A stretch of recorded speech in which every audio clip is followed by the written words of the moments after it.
tan poco tiempo, así que saben que tienen un gran amigo en el licenciado José Miguel Pérez. A él no le gusta que digan licenciado Pérez, José Miguel.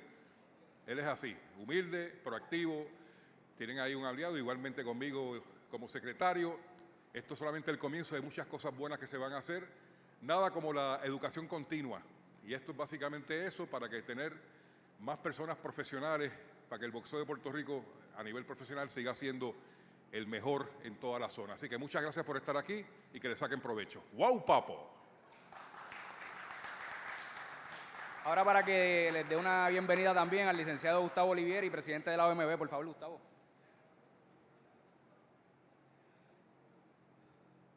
Buenos días a todos. Good morning, Mr. Nady, Mr. Ibarra, Russell Mora. Please excuse me. I would like to address the public first in Spanish and thereafter in English. Saludo a todos los presentes. Un placer estar con ustedes. Quiero comenzar agradeciendo al municipio de Guaynabo por facilitarnos esta propiedad para brindarle este seminario de capacitación a los oficiales, al honorable alcalde y todo su personal, al gran campeón y miembro del Salón de la Fama del Boxeo Internacional, nuestro 2 veces campeón mundial, Iván Calderón, que voy a solicitar un aplauso para él.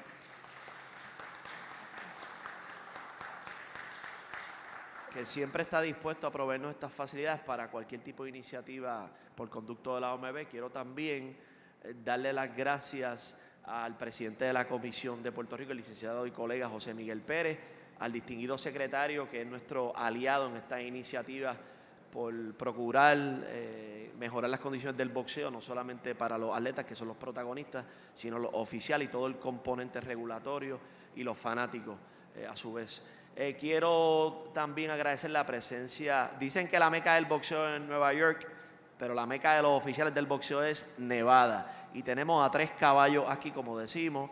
El oficial reconocido Jay Nady, un aplauso para él también,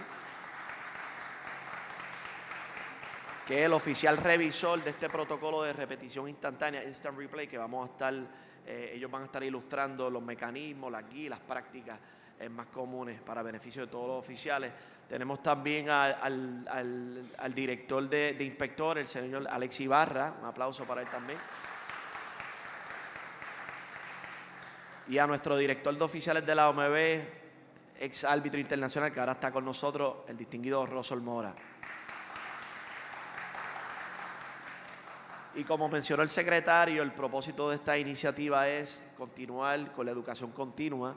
Y me utilizo como, por ejemplo, yo soy abogado de profesión y nosotros cogemos la reválida, que es lo teórico, pero también la cuestión práctica, todo el día en los tribunales, en la litigación continua, y así es que uno adquiere experiencia, exponiéndose a diferentes escenarios para entonces saber ejecutar lo teórico. Y eso es lo que estamos procurando con esta iniciativa. Este es el primer seminario bajo mi presidencia. Vamos a estar celebrando actividades similares cada 3 meses, ya sea de manera presencial o remota, incorporando diferentes tendencias y cambios en las cuestiones regulatorias, porque, como ustedes saben, lo primordial en el boxeo es la salud y la seguridad de los peleadores, que son los protagonistas. Así que este es el primer evento de muchos que se van a estar celebrando sucesivamente mientras transcurre el año. Así que, sin más preámbulo, voy a dejar los expertos para que comiencen su seminario. Ahora en inglés, so now in English, very briefly, just want to thank you, Mr. Nady, Russell, and Alex for being here. It's an honor.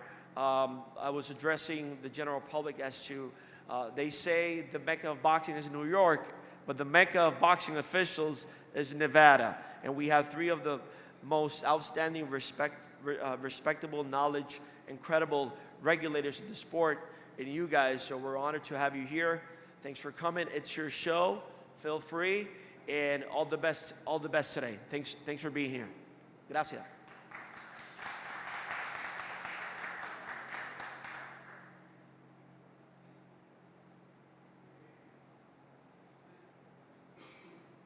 Pues mira, ahora los vamos a dejar con Alex Ibarra, que va a estar dando el curso de inspectores. Por favor. Gracias. Buenos días, Puerto Rico.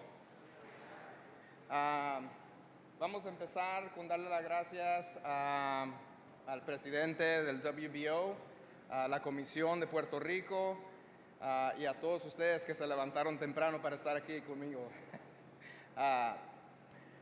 Yo he tenido el placer de trabajar con muchos directores en Las Vegas y si les pido perdón porque voy a cambiar de español, inglés y nos vamos a ir así, okay?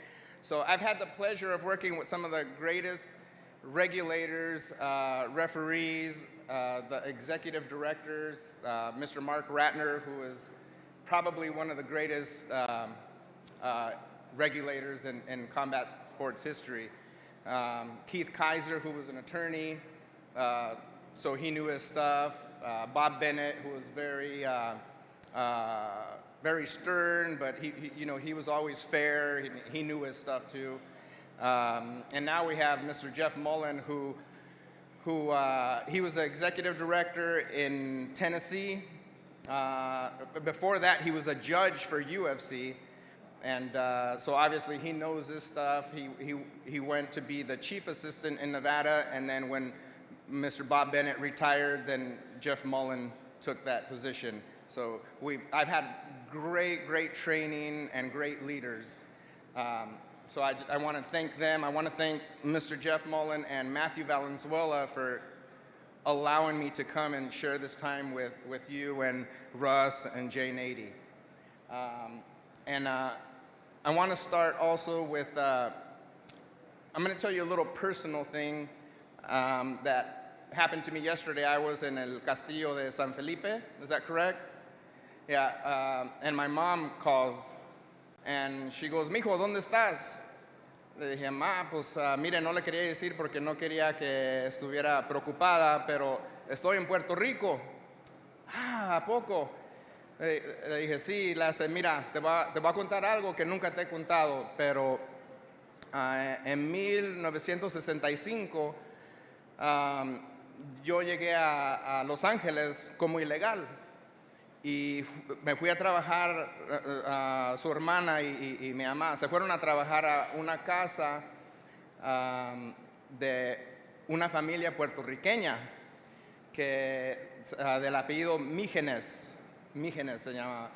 Entonces esa familia le tendió la mano a mi mamá. Le dije, ma, ¿y cómo la trataron como familia?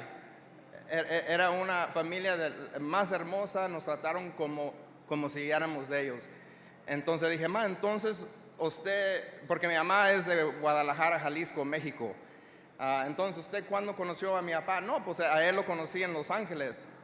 Entonces, lo que usted me está diciendo, que si usted no hubiera trabajado con esa familia puertorriqueña que la tomó como familia, ¿es posible que yo no estuviera aquí? Así es. Si no hubiera sido por esa familia puertorriqueña, es posible que no estuvieras, mijo. Entonces, me tentó el corazón eso, yo allá en el castillo sudando y dije, ¿cómo son las cosas de Dios? Hoy estoy en Puerto Rico por ustedes y también estoy vivo por una familia puertorriqueña. Qué chulada, ¿no? En fin, gracias. Vamos a empezar. Yo sé que la agenda tiene cómo vamos a hacerlo seguido, pero vamos a brincar poquito, unas cosas en inglés y otras en español si me dan permiso. ¿Sí? Okay, so the first thing we're going to talk about is the pre-fight preparations. Okay, and I want to say this before, if you guys are already doing this, fantastic. Okay, I applaud it. If not, they're just recommendations because it's what we do in Nevada. I'm not saying this is what you need to do. I'm just saying we recommend it because it's what we do. Okay? We're good? Okay. So the pre-fight preparations, and some of this stuff might be funny to you. I have several stories that you're going to be like, oh man. I'm in the position that I'm in because of mistakes that have happened, right? I've learned from those mistakes, and it's okay. We're not perfect. We know that, right? So anyways, we'll go into the pre-fight preparations, and then you'll see what I'm talking about here down the list a little bit. So inspectors should be in good health, trained, and fully understand their jobs and expectations. Tenemos que saber qué es lo que estamos haciendo allí, ¿no? We should be well rested and had a decent meal so that we don't become fatigued towards the end of the event. right? Clothes, I know you're going to be like, man, this guy's going to talk about our clothes. Well, clothes should be professional, pressed, because we're representing who? We're representing the state, we're representing the commission, and we're representing the people of Puerto Rico or the people of Nevada, right? So, you want to look professional, iron, with the shirts tucked in, and a belt is recommended. And you're going to say, well, why is this guy worried about if we're wearing a belt or not? Well, I'm going to tell you why. We've had a few instances on international TV where the inspector or the referee didn't have their belt. They're moving around, the inspector's going through the ropes. As soon as he leans in and goes through the ropes, the shirt rides up and the pant rides down. Now we're giving them a show that they really probably didn't pay for. Does that make sense? So that's why I recommend the belt. Furthermore, proper fitting clothes in good condition. Okay, ropa tiene que estar bien puesta, bien medida, no muy apretada, y les voy a explicar por qué. La pelea de Margarito y Kermit Cintrón en Caesar's Palace hace muchos años, yo trabajé esa pelea y yo me puse unos pantalones negros, a gusto, todo bien, y ya esa fue la pelea estelar, fue la última pelea. Entrando, no sé si fue para entrar al descanso del round 10 o el 11, pero en fin, yo entré y cuando me agaché para entrar por las cuerdas, que me truena el pantalón, ¡paz! ¿Ok? Entonces, ese fue un problema porque dije, ¿ahora qué hago? Ni modo que me salga, me dio vergüenza, pero ¿qué voy a hacer? Yo sigo haciendo mi trabajo, ¿no? So, me paré allí con el trasero así para donde no estaban las cámaras y con las manos atrás. Y terminamos el intermission, el break. Ya me bajé y le dije al inspector que estaba conmigo, le dije, el señor se llamaba Steve Esposito. Le dije, Steve, ¿sabes qué? Me tengo que ir. Diablo, ¿por qué? ¿Qué pasó? Me tengo que ir, después te explico. Le hablé a mi jefe, que en ese tiempo el jefe de nosotros era Tony Leito, era un señor italiano. Le dije, Tony, ¿sabes qué? Me tengo que ir. No, diablo, ¿qué pasó? ¿Por qué? Me tengo que ir, después te explico. Le hablo a mi esposa estaba no muy lejos, unos 5 minutos allí con un tío, y le dije, Claudia, ven por mí. Aquí estoy en la esquina de Las Vegas Boulevard y la Flamingo, afuera de donde está la pelea de Caesar's Palace. ¿Por qué? ¿Que te corrieron o qué? No, no, ven. En fin, llegó ella, a mi jefe ya le habló otra vez, ya voy para la casa, y me dice mi jefe, pues como te fuiste, no te voy a pagar. No me pagues, no importa, después te explico y ya van a saber por qué es que me fui así de repente. Ya me subí al carro, mis niños estaban chiquitos. Dad, what happened? Ya les enseñé, miren, diablo, se me miraba todo, lo bueno y la recomendación. ¿Y cuál es el punto? Que la ropa esté bien, de calidad buena, y que si pueden los inspectores que van a entrar por las cuerdas, que usen underwear, calzoncillos negros, no blancos, ¿ok? O no tangas, señores, por favor, ¿ok? So, ese es el punto. Yo sé que es algo, no les quise faltar el respeto, pero quiero explicarles que por qué es que pasó eso, ¿ok? Bueno, seguimos adelante. Como oficial, inspector, la comisión, todos, el promotor, todos debemos estar on time, okay? Be on time. If you're on time, you're actually late. If you're late, then it's no good, right? You want to be a little bit early. Agarrar todo lo que tengan que agarrar, su cafecito, arreglar su ropa, todo. Hay que llegar poquito temprano, porque si el inspector debe llegar a la 1 de la tarde a trabajar, a la 1 debe de empezar a trabajar, no a empezar a arreglarse, ay, me voy a ir a sentarme un ratito, tomarme un jugo, lo que sea. No, a la 1 es que vamos a empezar a la chamba, a trabajar. Sí. ¿Alguna pregunta? ¿No? Okay. Lo más importante, mi gente puertorriqueña, es tener la actitud, have the good attitude. I can do this, have the can-do attitude, right? That's probably one of the most important things. Tiene que estar uno listo para estar allí todo el día. Nosotros hemos llegado a la función a las 10 de la mañana sin desayunar, sin comer, no tenemos cena, con trabajos a veces encontramos agua y a veces nos vamos a las 11 de la noche. Entonces tenemos que estar preparados para eso, un alimento, si puede uno llevar agua, para estar preparados. Esa es una preparación, eso es lo que estamos hablando. La otra cosa que tenemos que ir con la mente limpia, clear mind, be prepared to, to work and forget about everything else. Si tuvo una pelea con su esposa, con la novia, con el hermano, todo, hay que olvidarse de todo eso y llegar a lo que vamos, ¿sí? ¿Por qué? Porque el promotor, it's the expectations of the promoter. We owe it to the fighter, we owe it to the officials, we owe it to the people that paid to be there, and we owe it to the people that paid pay-per-view, right? We owe it to them to be ready. And every single person is a team, and we're, with the whole team, we're hoping that the fight goes off with no hitch. Does that make sense? Okay. La otra cosa que tenemos que hablar sobre es the code of conduct, right? ¿Cómo se dice eso en español, the code of conduct?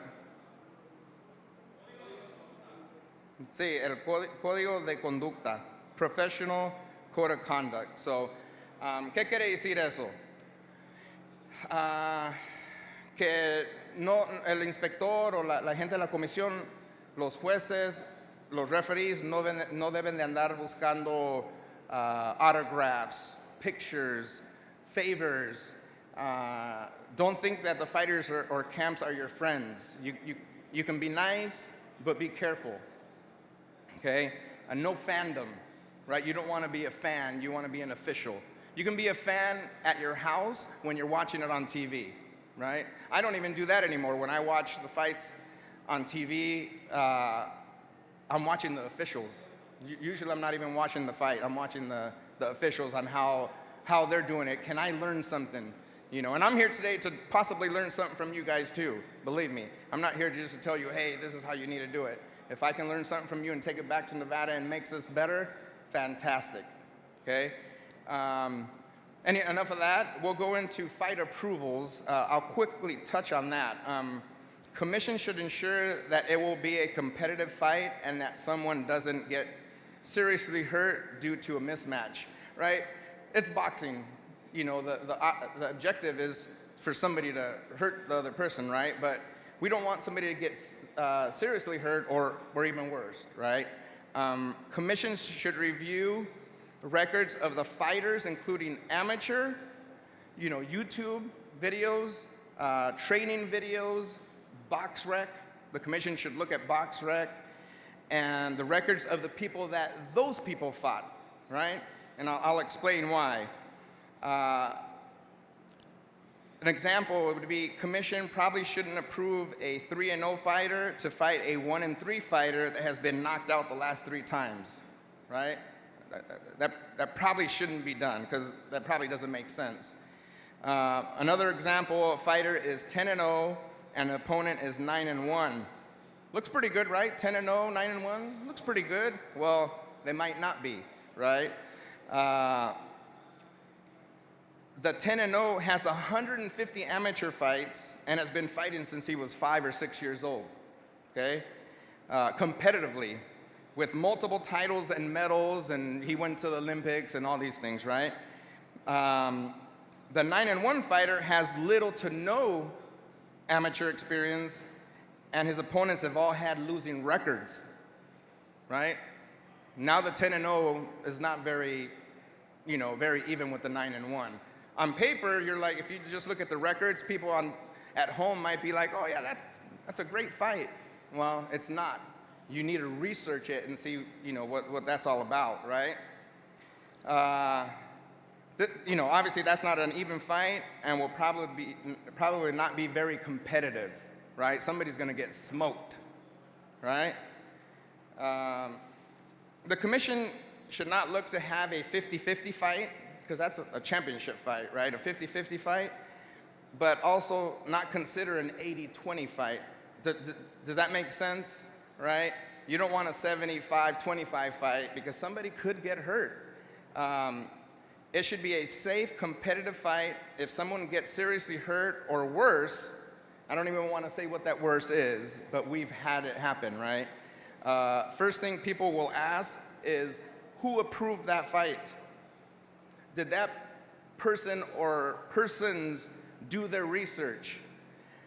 Commission should always cover themselves with documentation notes, emails from the trainers that say, oh, this is a good fighter, he's fine.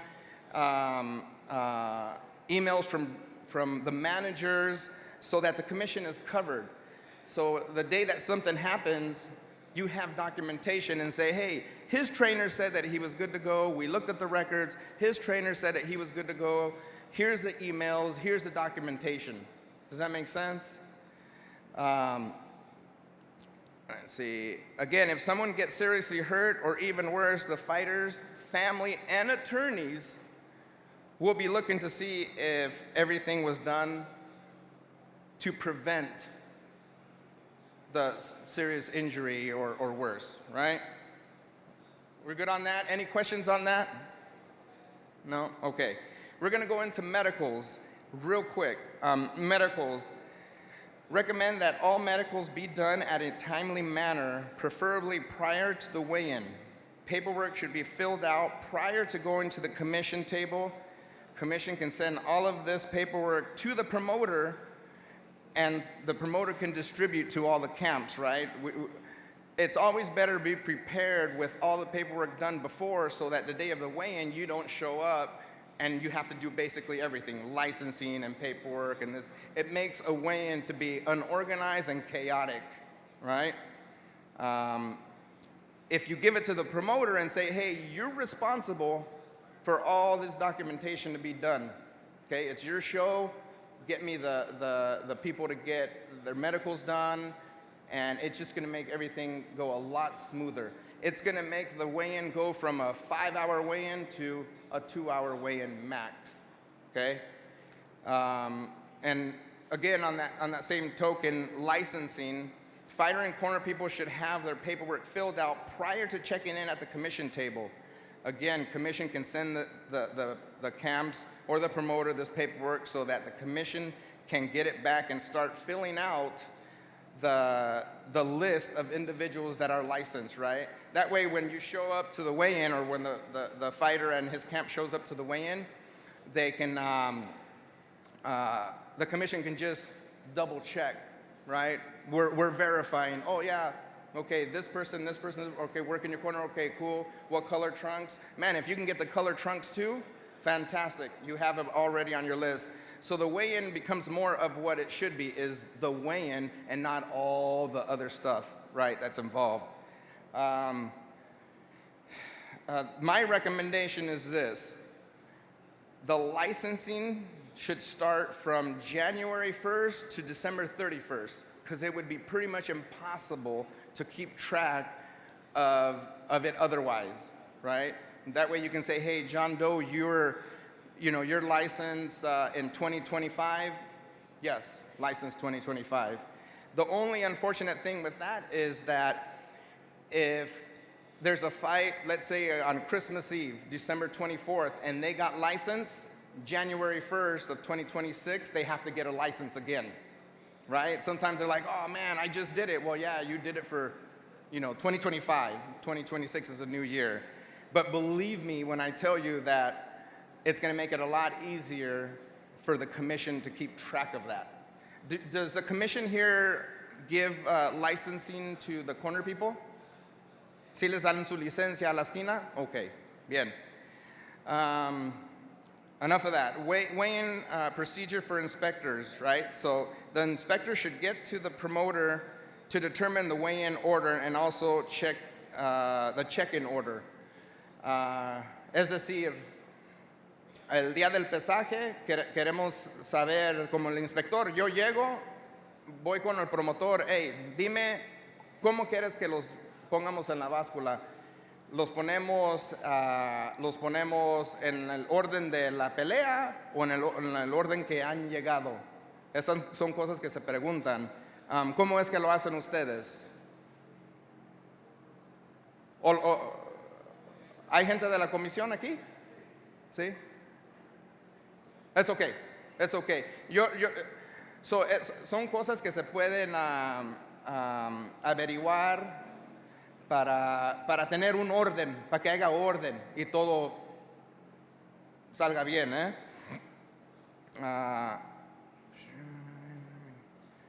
La otra cosa que tenemos que saber el día del pesaje es en qué orden quieren ver el doctor primero o el pesaje primero del peleador o van a hacer el papeleo de la comisión. Esa es otra cosa que unos promotores quieren, no, que se suba a la báscula, de allí que se vengan a la comisión, hagan su papeleo, agarren el papeleo del doctor y luego se van al doctor. Es posible que lo hagan así, pero hay promotores que lo hacen un poquito diferente. Yo les recomiendo que llegando el inspector o el jefe de inspectores averigüen eso, ¿ok?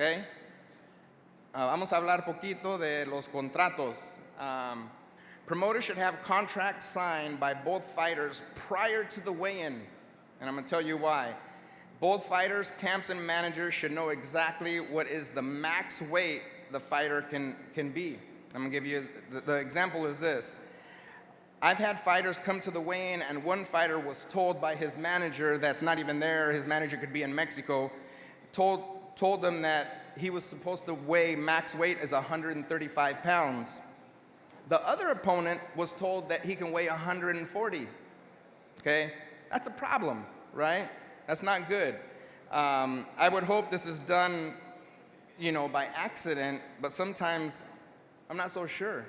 They depleted the other guy, right? And the house fighter, they were like, oh no, you can come in at 140. Then they tell the guy that came in at 135, that's if he doesn't go ballistic, like, just drink a bunch of water, you're good. Yeah, but what did he go through to lose those extra 5 pounds, right? That's a big deal, big deal. So,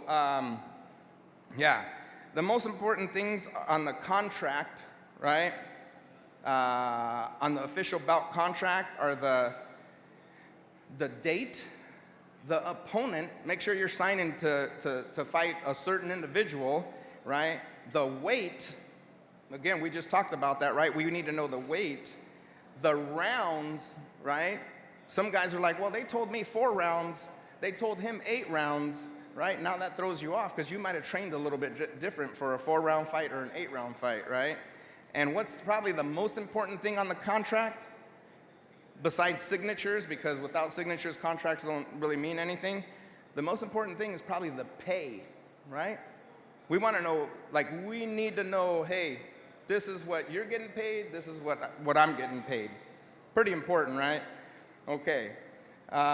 We covered the signatures, and all this is to prevent surprises. We don't want surprises. The day of the weigh-in, the poor guy is depleted. He just wants to go eat. He really doesn't even care. But the manager, I'm sure, cares. And once you tell that fighter that, the pay is different than what he was told, he's going to care. That's important, right? Okay. Moving on to drug testing. The commission here does drug testing on the fighters? They do? Okay, perfect. I recommend it be a neutral third party. Who does your drug testing? You guys? No? Another organization? Perfect. Love it. And that's good because that way there's no conflict of interest. Back in the early days in Nevada, the inspector used to do the drug testing. I don't know if you guys visited Nevada, you're like, well, the commission's doing the testing too. The problem with that is if something comes up, let's just say, there's a dispute between the commission and the camp and the fighter, and it's easy for the fighter and the camp to go, hey, those guys don't like me. They're the one, anything's possible, right? So it's always safer to have a third party that has nothing to do with anything. All they do is drug test. They're the professionals that do that, so great, okay. All of our tests in Nevada are direct observed. That's why I'm glad that we don't do the testing anymore, right? The third party does it, but we watch them provide the sample in the cup. Is that the same here in Puerto Rico? No? They what?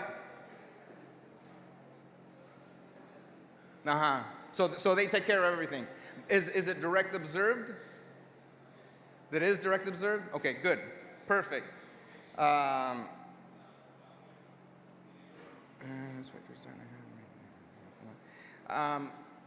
to prepare the fighter for them to provide a urine sample the day of the fight? Well, at the weigh-in, you want to plant little seeds, right? At the weigh-in, you go up to the chief second, you go up to the fighter and say, hey, listen, we're going to drug test everybody.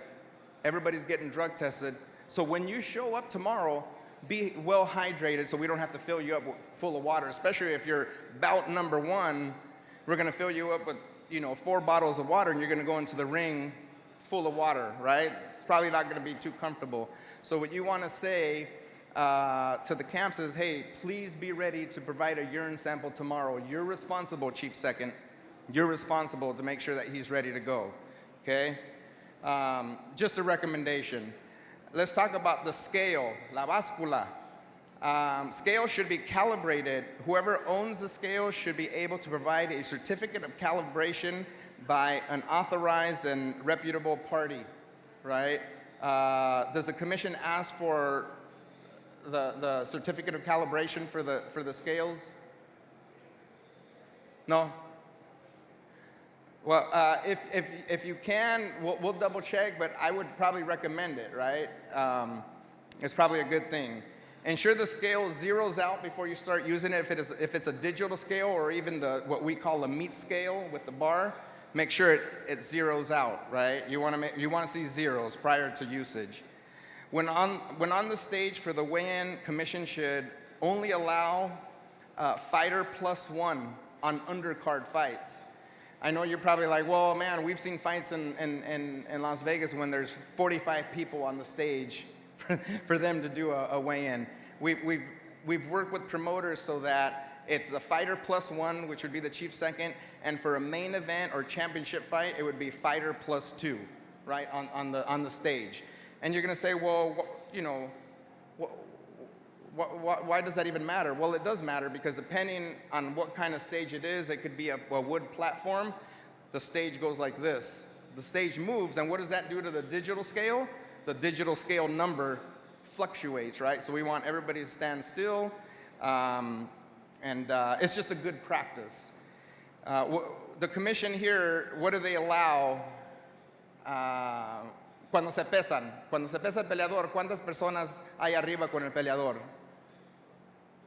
¿Una, dos, o el grupo, todo el equipo?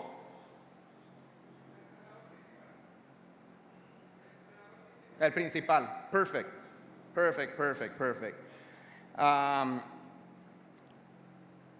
going to go into something that it's a little controversial, but it'll make sense. There should be tape or stanchions at least 3 feet around the scale for the area so that no one can interfere with the person weighing in. That's to say, you don't want a bunch of people right behind your fighter or even el entrenador principal. Él debe estar para un lado donde él pueda ver el peso, pero no acercarse mucho al peleador. Les voy a explicar por qué. Varias veces en unos tiempos atrás, hemos notado que el peleador se está pesando aquí, the fighter is weighing in right here, and the chief second or somebody else is right behind them, and there's a little trick up their sleeves, right? Si el vale está cerca de su peso máximo, en la esquina lo agarra así de la nalga y lo levanta poquito. ¿Ok?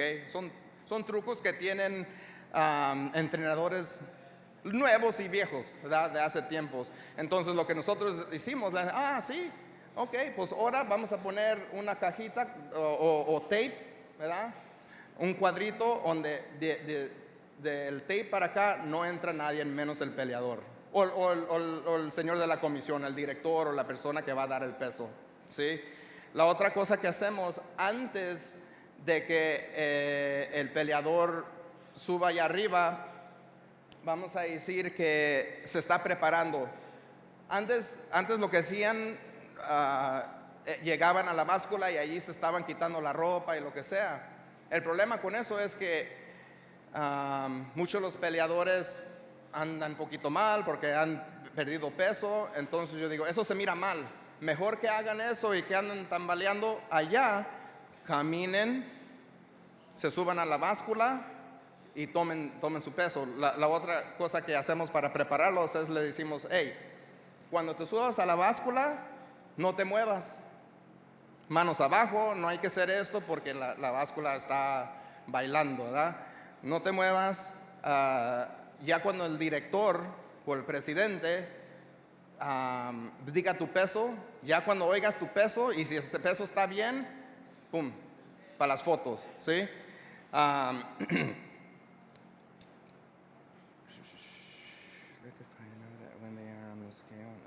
Ya cubrimos eso.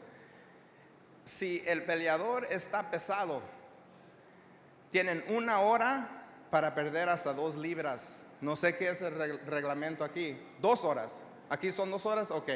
Allá es 1 hora perder 2 libras máximo.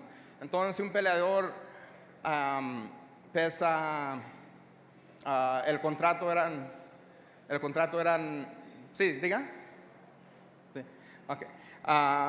Si el contrato era de 140 y el oponente pesó 147, no tiene caso de que vaya a perder el peso porque el reglamento de nosotros no lo permite. Nomás puede perder hasta 2 libras. Entonces lo que va a tener que pasar allí es el peleador va a tener que, los dos peleadores van a tener, si hay acuerdo, bien, el peleador que está pesado va a perder 25% de su bolsa y se la va a dar al peleador que hizo su peso bien. Eso es que si lo hizo bien. Si los dos están pesados, pues no importa, se cambian los 2 contratos y arre, vamos. ¿Alguna pregunta sobre eso? ¿No? ¿Bien? Lo que tenemos que tener cuidado, y nosotros estamos escuchando y viendo siempre, que si un peleador se sube a la báscula y está pesado, y el peleador dice, hey, I'm done, ya no puedo, pero la esquina, su chief second le dice, no, sí, vamos a ir a perder ese peso. Es cuando la comisión debe decir, el peleador ya dijo que ya estuvo, no importa lo que diga usted. El peleador sabe, él conoce su cuerpo y su salud mejor que cualquier otra persona, ¿sí? Eso es muy importante. El inspector y la comisión tienen que proteger al peleador en that situation, ¿sí? Vamos a hablar sobre los fighter trunks. ¿Cómo se dice trunk en español? Los pantaloncillos. Ok.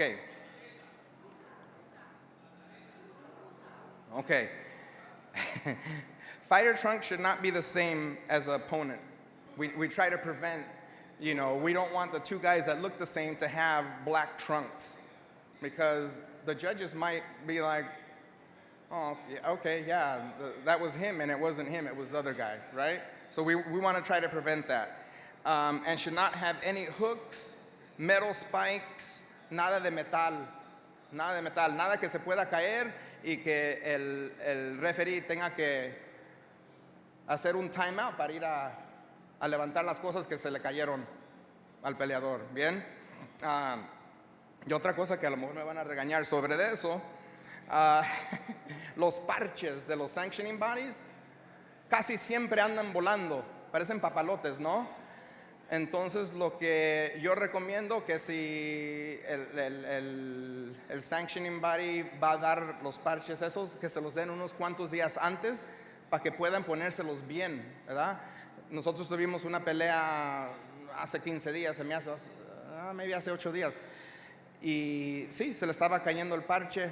Yo le dije a mi inspector, primero hablé con el referee, mira, ese parche ya se está cayendo, ¿qué haces? ¿Qué quieres que hagamos nosotros? Quítaselo. Pero eso para mí, yo me siento mal porque WBC, WBO, IBF, todos quieren traer su parche allí. Y el inspector se lo agarró, se lo habían puesto con staples, ¿verdad? Que no está bien. Eso debe de ir 2-3 días antes, cosidos, para que se mire bien y no estén volando. Porque ¿qué es lo que va a pasar? Si se le cae, el referee va a tener que hacer un timeout, va a levantarlo, lo va a tirar como frisbee y puede ser que le quitó the advantage de un peleador al otro, ¿verdad? Entonces vamos a querer que esos parches sean cosidos si se puede. El otro día le estaban queriendo plancharlo, esa goma nunca pega como debe de pegar. En fin, los zapatos, how do you say fighter shoes, the fighter's boots? Las botas, ok, esas botas, aunque uno no crea, tiene uno que chequearle la suela, ¿sí?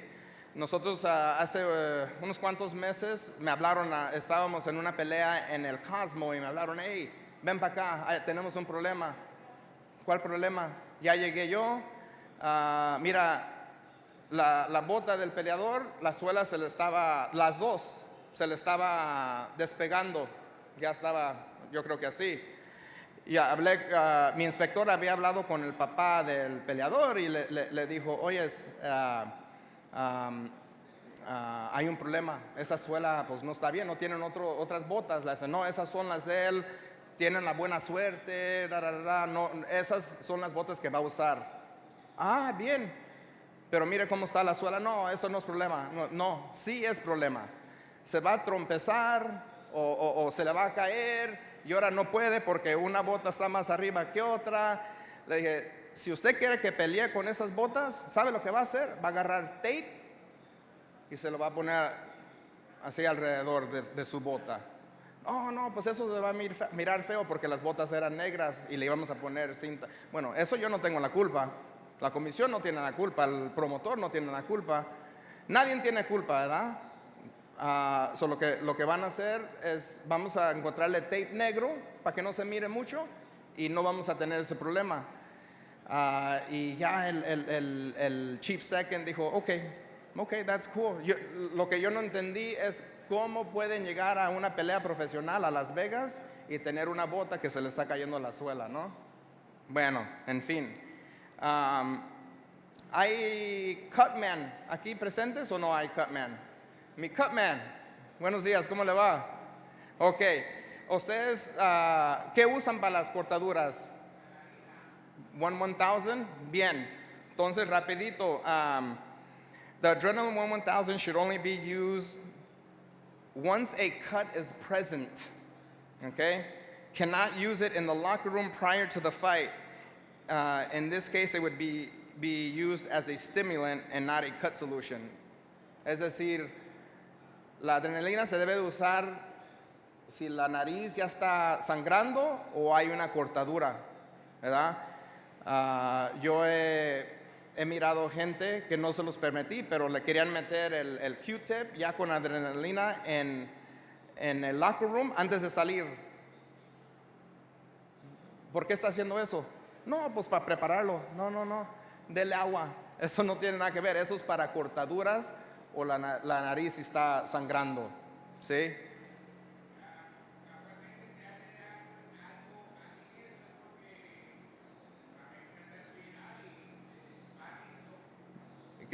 Dígame, ¿qué dice, caballero?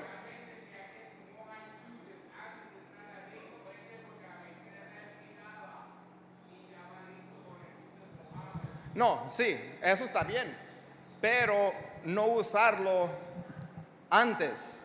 Sí, no usarlo antes. Sí, dígame otra vez para que se oiga. Que normalmente cuando las personas van con el Q-tip ya mojado con la medicina es porque la medicina está expirada, pues Sí. ustedes no lo van a permitir. Y, pues y- ya y es eso, válido. no, y eso está perfecto, eso está muy bien. Lo que yo digo es que no se puede usar antes, que no se lo metan a la nariz antes y que le dé un antes de salir a la pelea. Normalmente yo no uso la medicina para la nariz, a menos que sea una hemorragia grandísima. Sí, sí. Cuando el peleador tiende a tener una herida en otras peleas anteriores, en la nariz, usualmente pues a veces le ponen adrenalina antes de salir a la pelea para evitar que no sangre. Y la adrenalina pues funciona cuando hace contacto con la sangre, así que realmente pues no tiene lógica utilizarla antes de que hubiese una herida, si no, no funciona. Si el peleador ya trae una herida en la nariz, pues es posible que no debe de estar peleando ese día. Sí, tiene que... No, me refiero cuando ha obtenido una lesión en la nariz en peleas anteriores y ya este peleador pues tiene un patrón de que sangra por la nariz. He visto muchos cutman que pues tienden a ponerle adrenalina antes de que la herida tome lugar y es erróneo porque la Sí. adrenalina funciona cuando hace contacto con la sangre. Sí, pero la comisión no puede verificar si es que ha estado lastimado o que se lo están poniendo para que se ponga medio... Sí, correcto. Sí, entonces no se puede verificar eso. Entonces por eso nosotros, ya si entra el primer round y le empieza a sangrar, va para adentro los Q-tips con la adrenalina. Es lo que hacemos nosotros allá. Usualmente es lo que se saca también. Sí, bien. Gracias. I'm going to talk a little bit about the approach, right? Always talk to people with respect. Don't argue. Hear them out. Try to understand their concern. And after, de-escalate. ¿Ya? A todos nos gusta que nos hablen bien. ¿Sí? No nos gusta que llegue alguien medio hablando fuerte, ¿verdad? Entonces yo como persona que trabajo con la comisión, yo voy preparado. Yo ya voy preparado con lo que sea que vayan a tener alguna pregunta, que no, que aquí, que nosotros hacemos esto en California, que en Nueva York, que en México hacemos esto. Lo entiendo, caballero o señorita, entiendo, pero aquí, cuando llegaron al aeropuerto, decía, welcome to Las Vegas, Nevada. Aquí las reglas son las de nosotros, ¿ok? No es faltarle el respeto a ningún estado ni a ninguna persona, pero cada estado tiene poquitas cosas diferentes, ¿sí? Pero sí, es como hablarle a la gente bien, ¿eh? El inspector tiene que saber qué está haciendo, cuál es su trabajo y cómo hablarle a la gente. It's just strictly business. It's not personal. ¿Verdad? It's not personal. It's like we have to do everything by the book, but we also have to be nice about it. Does that make sense? Okay. Let's go real quick into inspector responsibilities. Ensure the post-fight medical area is set up. We need to know where they're going to go take those fighters to check them after the fight, right? Ask if there will be a stitch doctor available. La persona que va a poner las puntadas, allá a veces los promotores no tienen una persona, entonces ¿qué van a hacer? Van a poner una ambulancia para llevar al peleador al hospital para que le pongan unas puntadas. Entonces, la recomendación es de que haya alguien allí que le puede hacer las puntadas al peleador si no es algo grave, ¿sí? We need to ensure that the boxing ring inspection checklist is done. Tenemos un checklist donde yo lo que hago, yo agarro esa checklist, se lo doy a uno de mis inspectores, le digo, hey, fulanito de tal, ahora te tocó a ti, él se va a chequear todo. todo lo que está. Tengo un ejemplo, ahí se las dejo para que ustedes la miren, pero para estar seguros que tenemos todo lo que se necesita para empezar esa función, como comisión, como promotor, ¿sí? Toallas, agua, las bolsas para el hielo, ahorita vamos a hablar sobre eso. La otra cosa que tiene que ser el inspector es llevar a los peleadores a hacer su antidoping, su drug testing, ¿verdad? Una cosa muy importante es que ningún locker room esté sin inspector si hay peleador allí. ¿Right? Si hay peleador, tiene que estar alguien de la comisión allí. No puede estar un cuarto así grande con 4 peleadores, todas sus esquinas y no hay inspector, porque no es que uno desconfíe de las personas, pero uno no sabe qué es lo que está pasando. ¿Okay? Hay que asegurar que tenemos las suficientes ambulancias para el evento, que es importante. ¿Cuántas ambulancias tienen? 2. Ok. Si la primer pelea se va a la ambulancia con un peleador, pueden empezar la segunda porque hay otra allí. Pero vamos a decir que la primera todavía no regresa, empezaron la segunda, ahora ese peleador, uno de ellos también se va al hospital, se para la función hasta que llegue otra ambulancia. ¿Sí? Perfecto.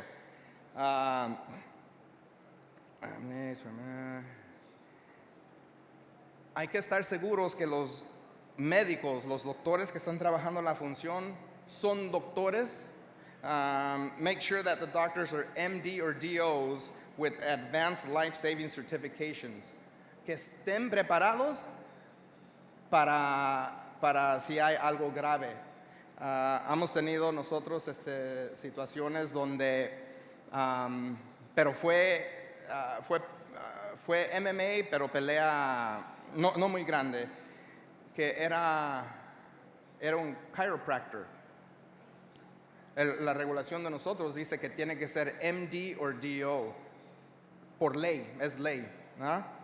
No puede ser dentista. Oh no, mi amigo el dentista, él puede ser, no puede ser dentista, no puede ser veterinario tampoco, ¿ok?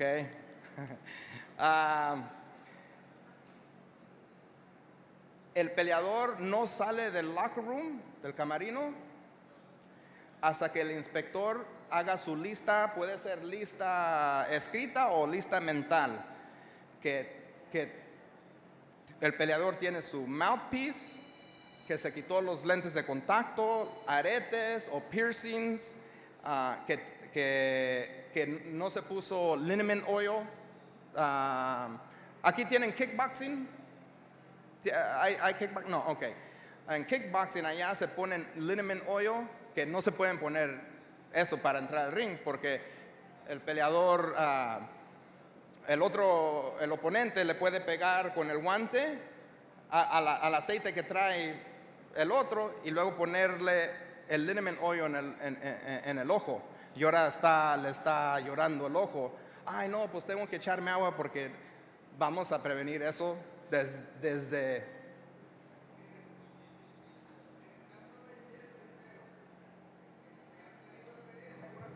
Sí.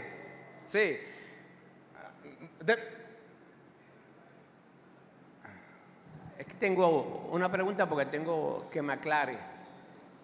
Cuando usted hizo lo de la ambulancia y el bolseador hay que llevarlo al hospital, ¿el médico va acompañado de un médico o solamente con los técnicos de la ambulancia? Si es algo grave, no sé si recuerdo que los médicos se vayan con él, pero si es de entre vida y muerte, yo creo que sí es posible que vaya un médico con él. Sí, hago la pregunta porque en la comisión de Nueva York un bolseador fue golpeado fuertemente, lo enviaron en la ambulancia sin el médico y le costó $55 millones al Estado, porque la persona quedó... ¿Usted sabe cuál es el caso? Sí, fíjese, Sí, yo he leído ese reporte y lo que pasó es que, fíjese que le dije, el Médico en cada esquina, y ya desde de antemano. Es más, antes de empezar la cartelera, los árbitros que van a trabajar en la cartelera tienen que pasarse, tienen que tomarle la presión, pasan un check médico antes de subirse al cuadrilátero. Sí. Sí, ok, Sí, sí, gracias. sí. Gracias. Caballero, y para su pregunta, Sí. era de gel. Ajá, que si Sí. ha tenido alguna experiencia, aparte de la de Amanda Serrano, aquí en Puerto Rico la tuvimos, Sí. que le echaron un químico en el pelo y le hizo daño en la vista, en los ojos. Sí. Sí. En Las Vegas me imagino que tienen que haber tenido bastante experiencia. Sí, sí. Lo que nosotros miramos, que no traigan mucho gel. Teníamos un peleador que dijo que por su religión traía unas conchitas aquí, 2 conchitas. Y fue el director también, le dijo, hey, eso no lo puedes traer. Él dijo, no, pues eso es mi religión, es de donde vengo, esas conchitas tienen que estar allí.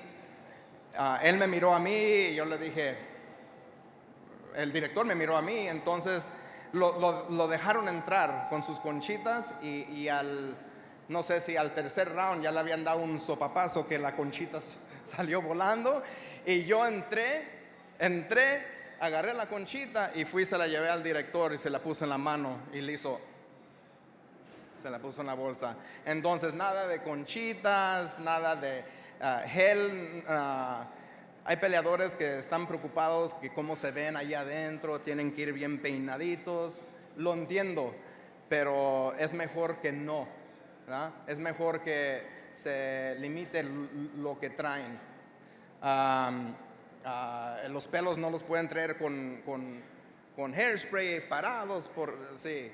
El reglamento dice que tiene que ir uno neat and tidy. Pues no sé qué quiere decir neat and tidy. Eso un abogado, un licenciado puede decir, no, pues neat and tidy puede decir que tiene que ir bien peinadito, ¿verdad? Eso todo depende.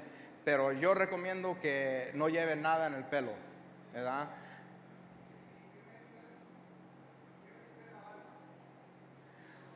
Bueno, eso también está en lo de neat and tidy. Hay peleadores de MMA en el UFC que traen la barba acá.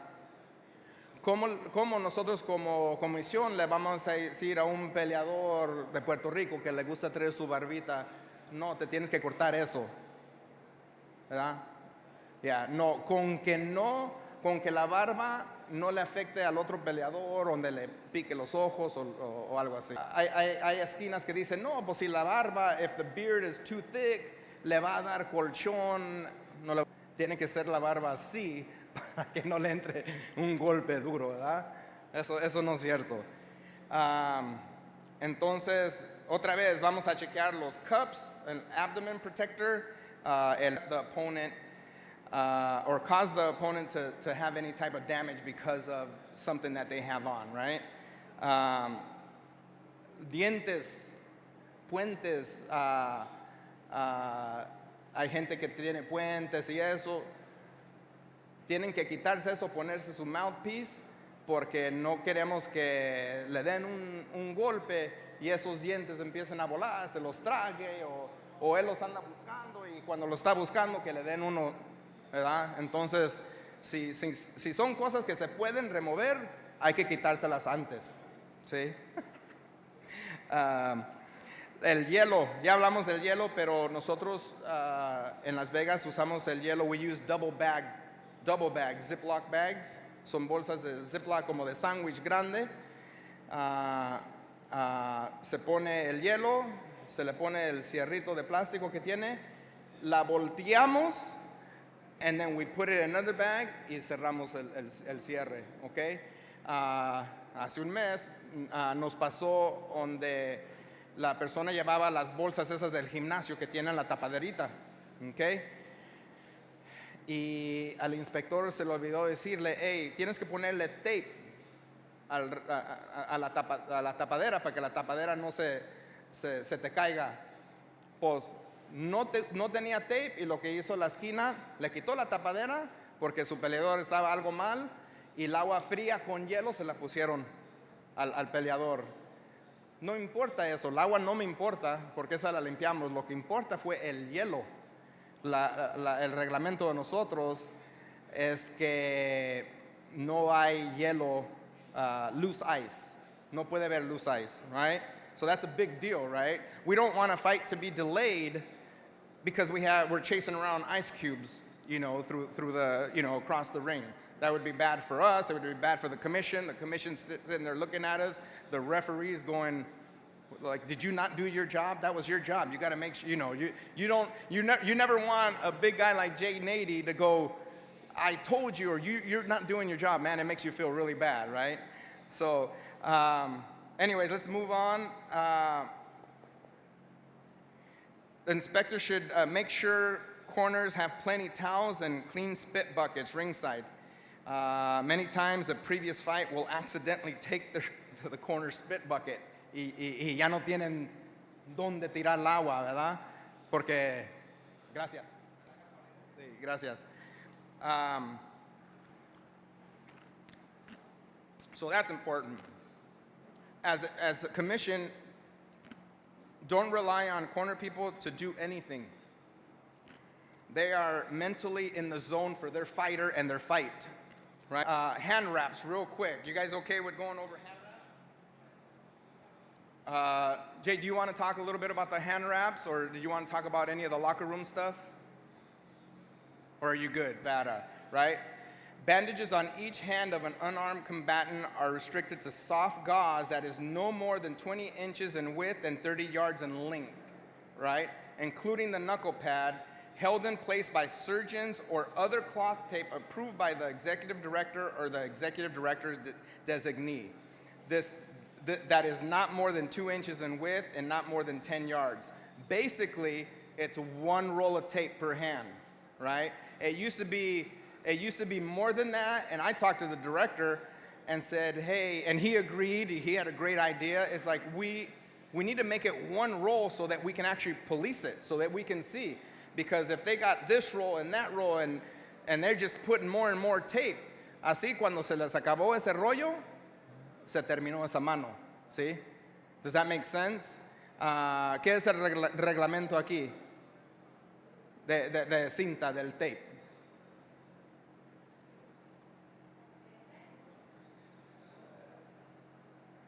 Yo creo que más o menos igual, ¿no? Más o menos igual. ¿Sí? Okay.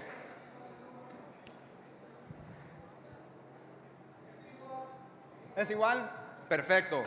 The tape must be placed at least 3/4 of an inch away from the knuckle when you're making a fist. So, la cinta, el tape, debe de ir, vamos a decir, un dedo atrás, para atrás, ¿verdad?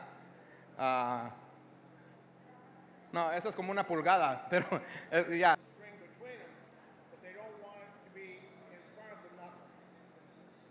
Yeah. Real quick, I'm going to touch on, si una persona de la esquina va a la otra esquina a ver el vendaje y los guantes, perfecto, no hay problema. Pero si hay pregunta, la esquina, que es el visitante en ese camerino, tiene que hacerle la pregunta al inspector, no a la otra persona. No, nosotros no dejamos que empiecen a empezar allí a hablar cosas.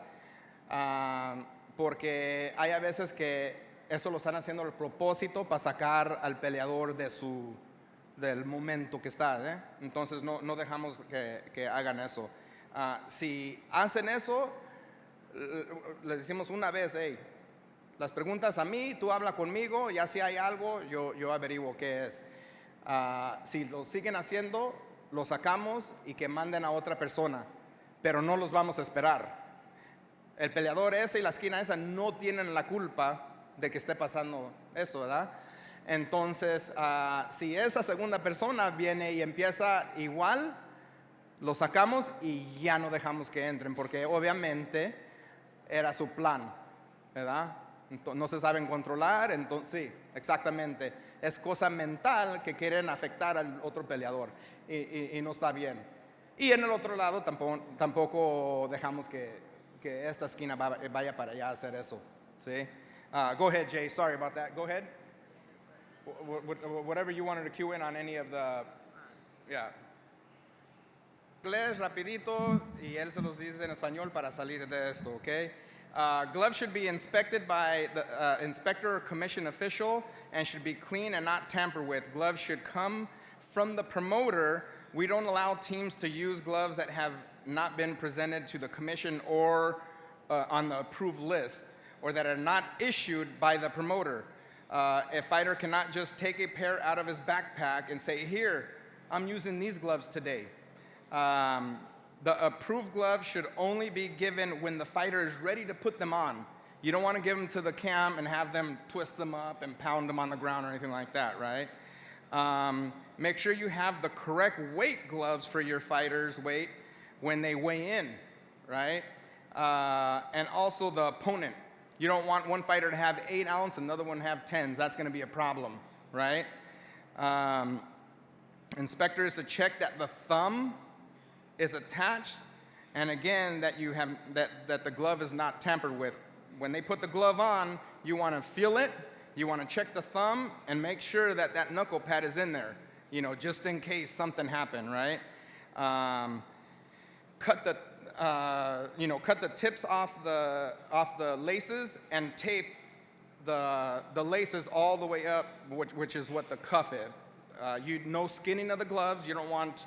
They don't do that anymore, but you can't skin the glove and, you know, put the glove back where it's all hard and it's sitting like this, right? We police that pretty good.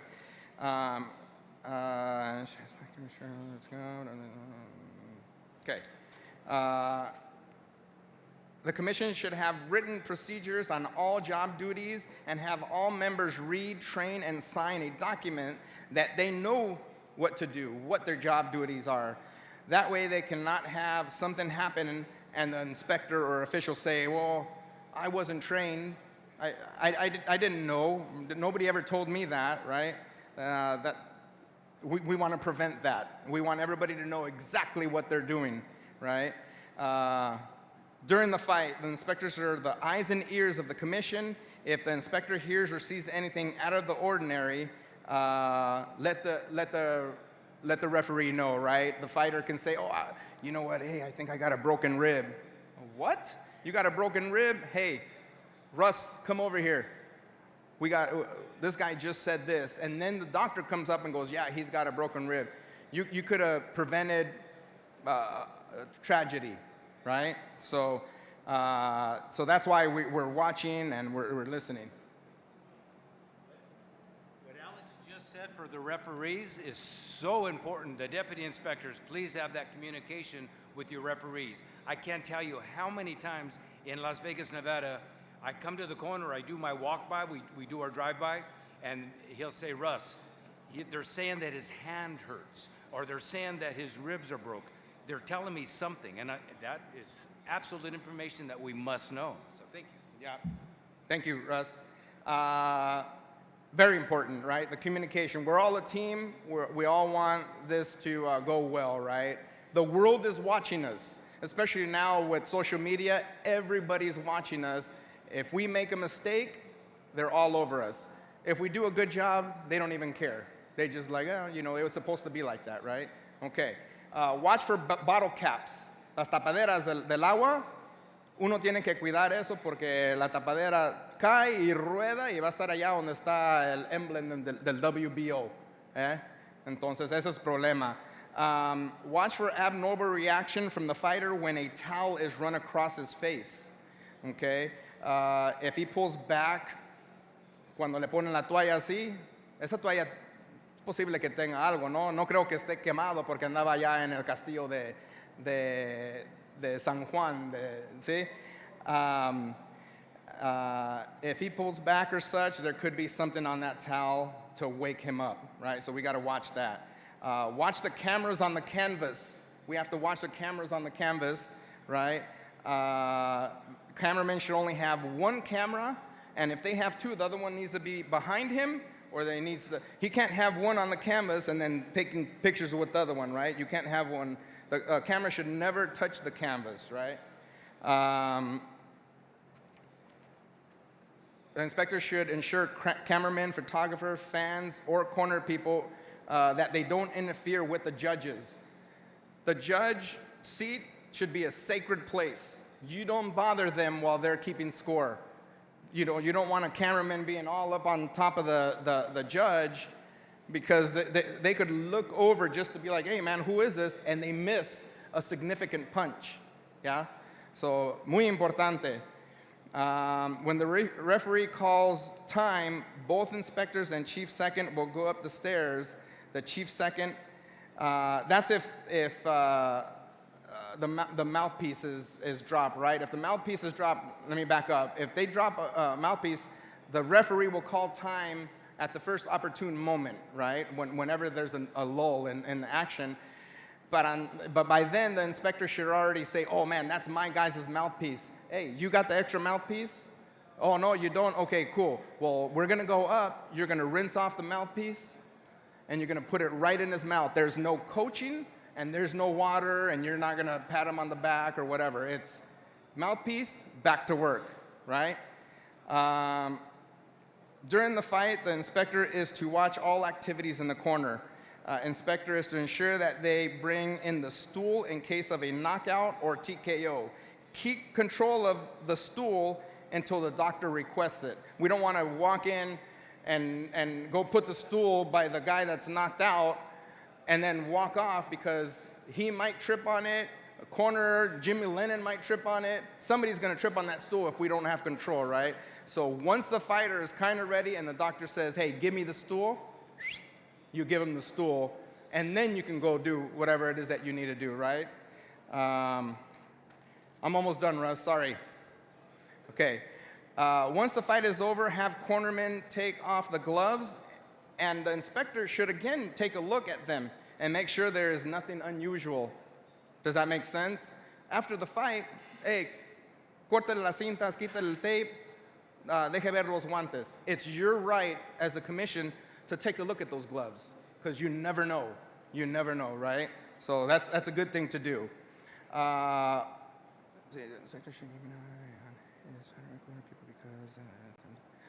inspector should keep an eye on his fighter and corner people, because tempers can still be very high and very hot, right? Anything can go, right? These guys just fought for their lives, so you just got to keep an eye out for that. Once a fighter leaves the ring, they are to immediately go to the post-fight medical area for their post-fight exam. Limit the amount of contact they have on the way to the post-fight medical. The most important thing is get them to the doctor so that they get checked out, right?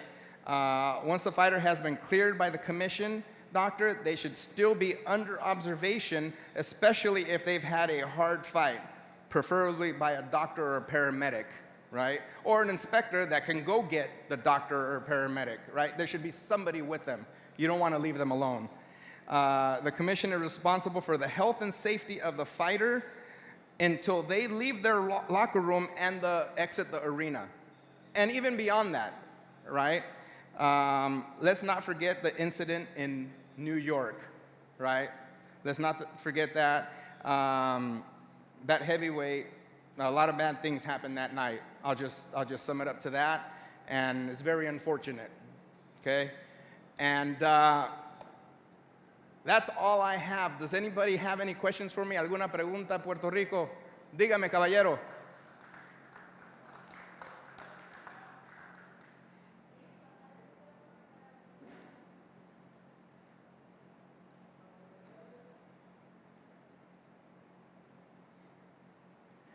No importa, grítemelo. Gríteme.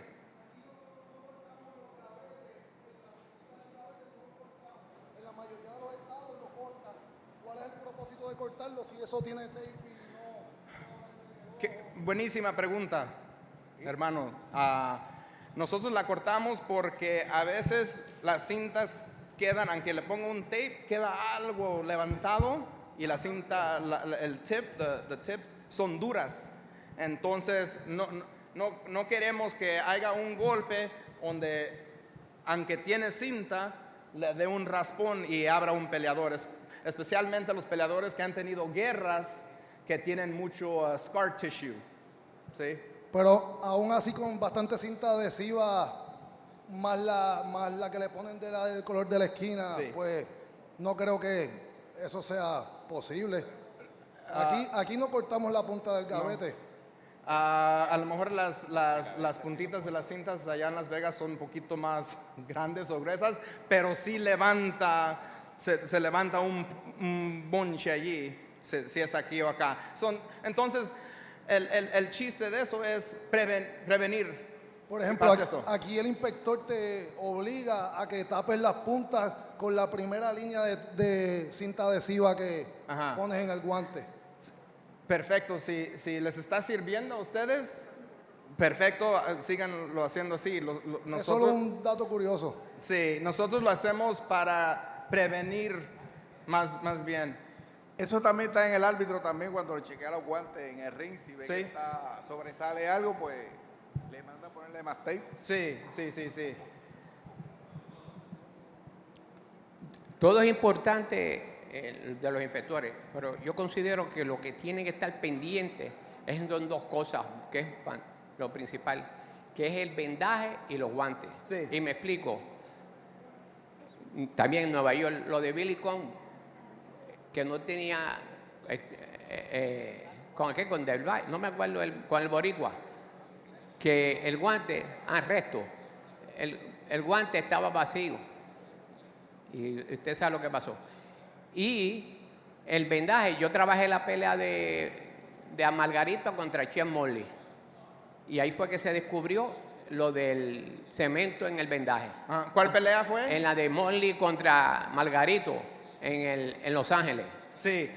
Yo trabajé esa pelea. Ya, usted sabe que, para no hablar mal de nadie, pero la persona que los agarró haciendo la cosa fue la esquina, no la comisión. Fue la esquina que dijo, hey, ¿qué es eso? Algo está mal ahí.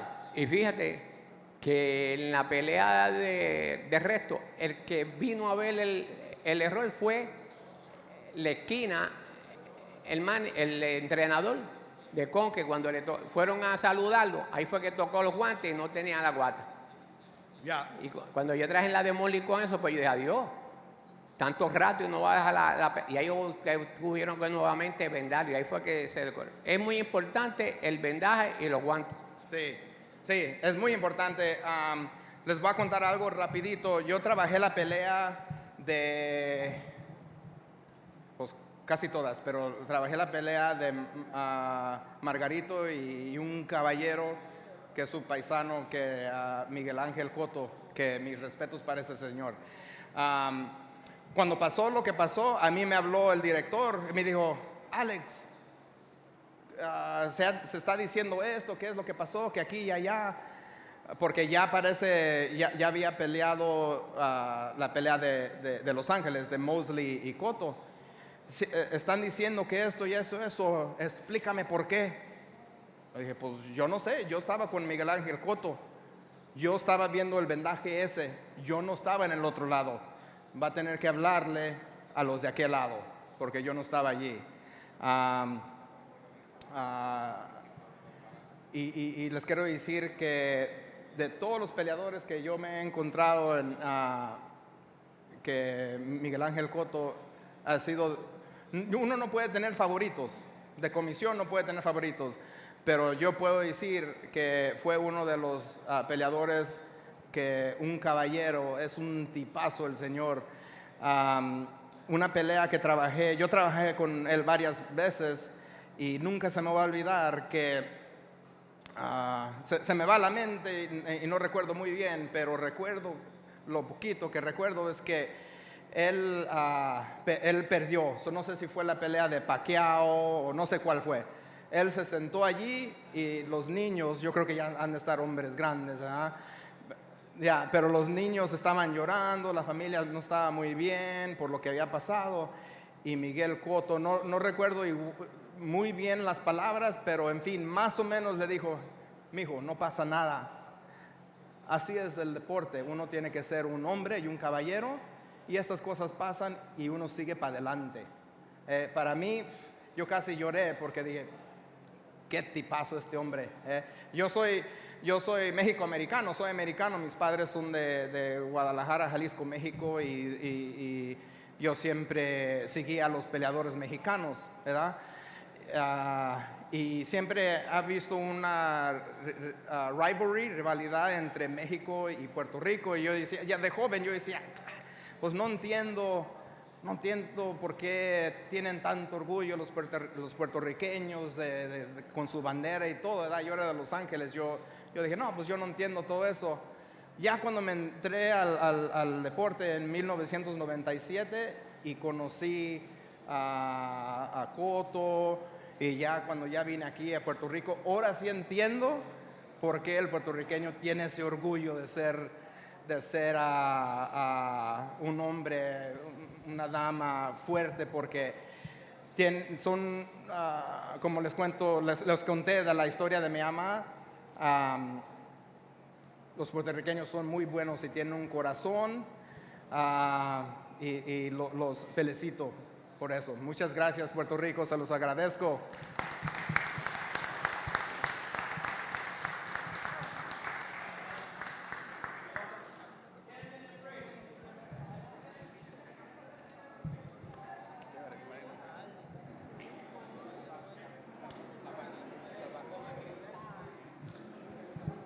Gente, pueden venir a tomar café y beberse un refrigerio aquí, un sándwichito, para que se coman algo antes de seguir el próximo tema. Edgar, could you please come up? Edgar?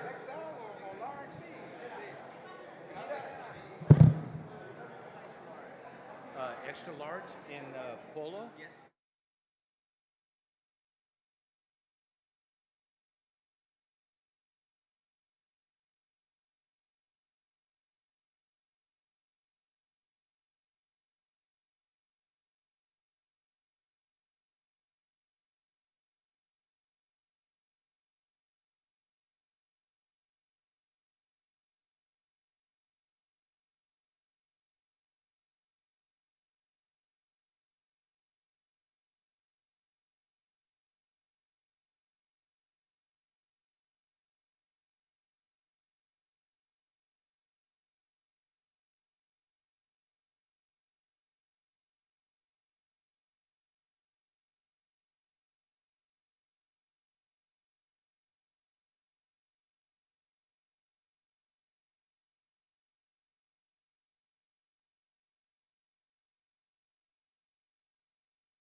Gente, vamos a ir acomodándonos, que vamos a empezar la próxima parte. Hay mucho material que cubrir. Will you call, okay, thank you.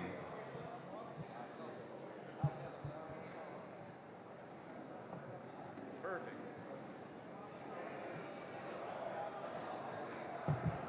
Thank you.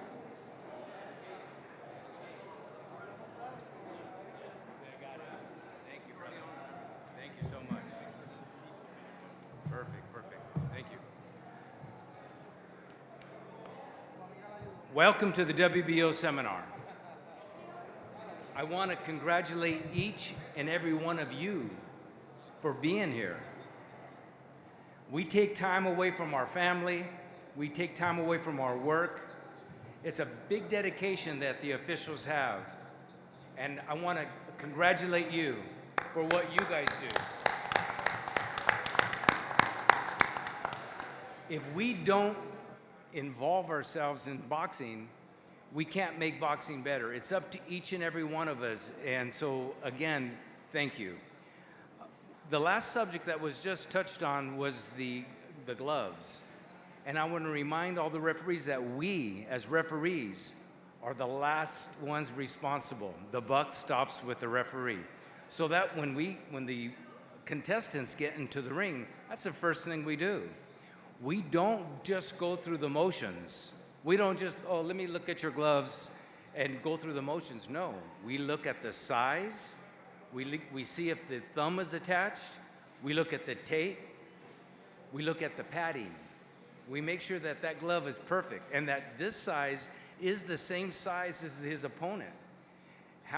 I've had this happen where the fighter has come into the ring and one had one size and the other had another size. So it's very important that we don't just go through the motions. How many referees are here right now? Okay, good.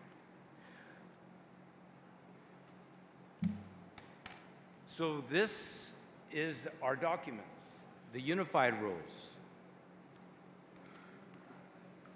the referee's manual, code of conduct, and of course WBO officials or WBO champion regulations.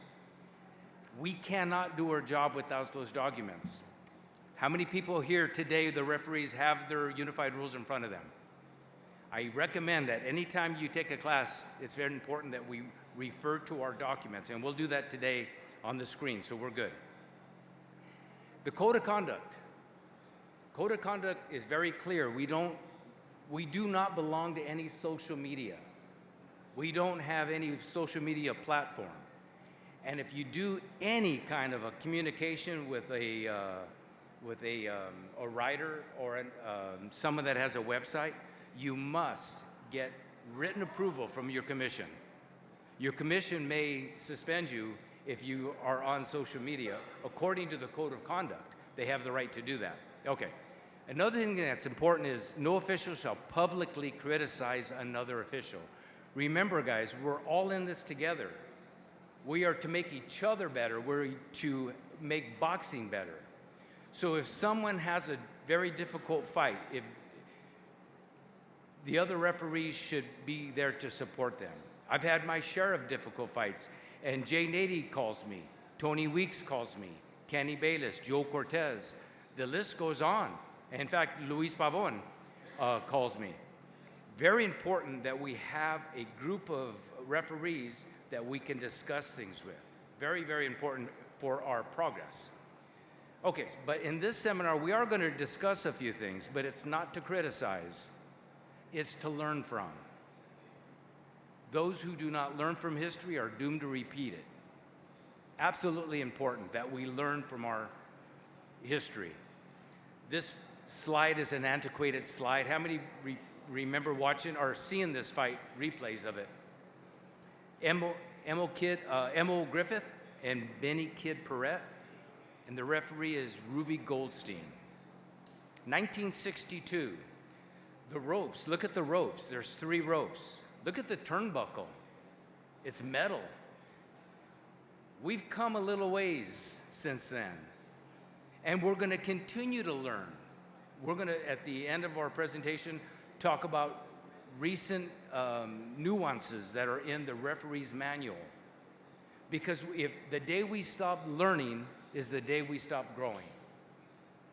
We must be a better official today than we were a year ago. I stole that from this man. Half this presentation is Jay's presentation.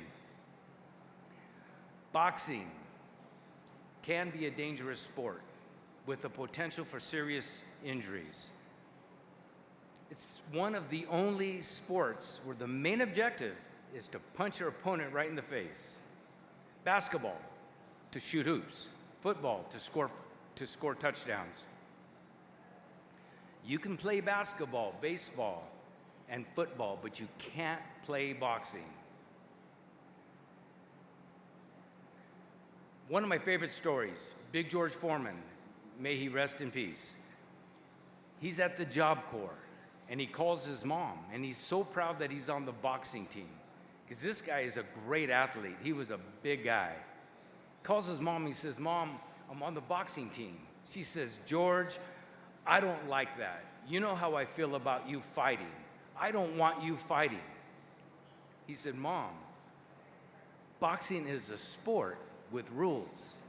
I love that, because it is a sport with rules.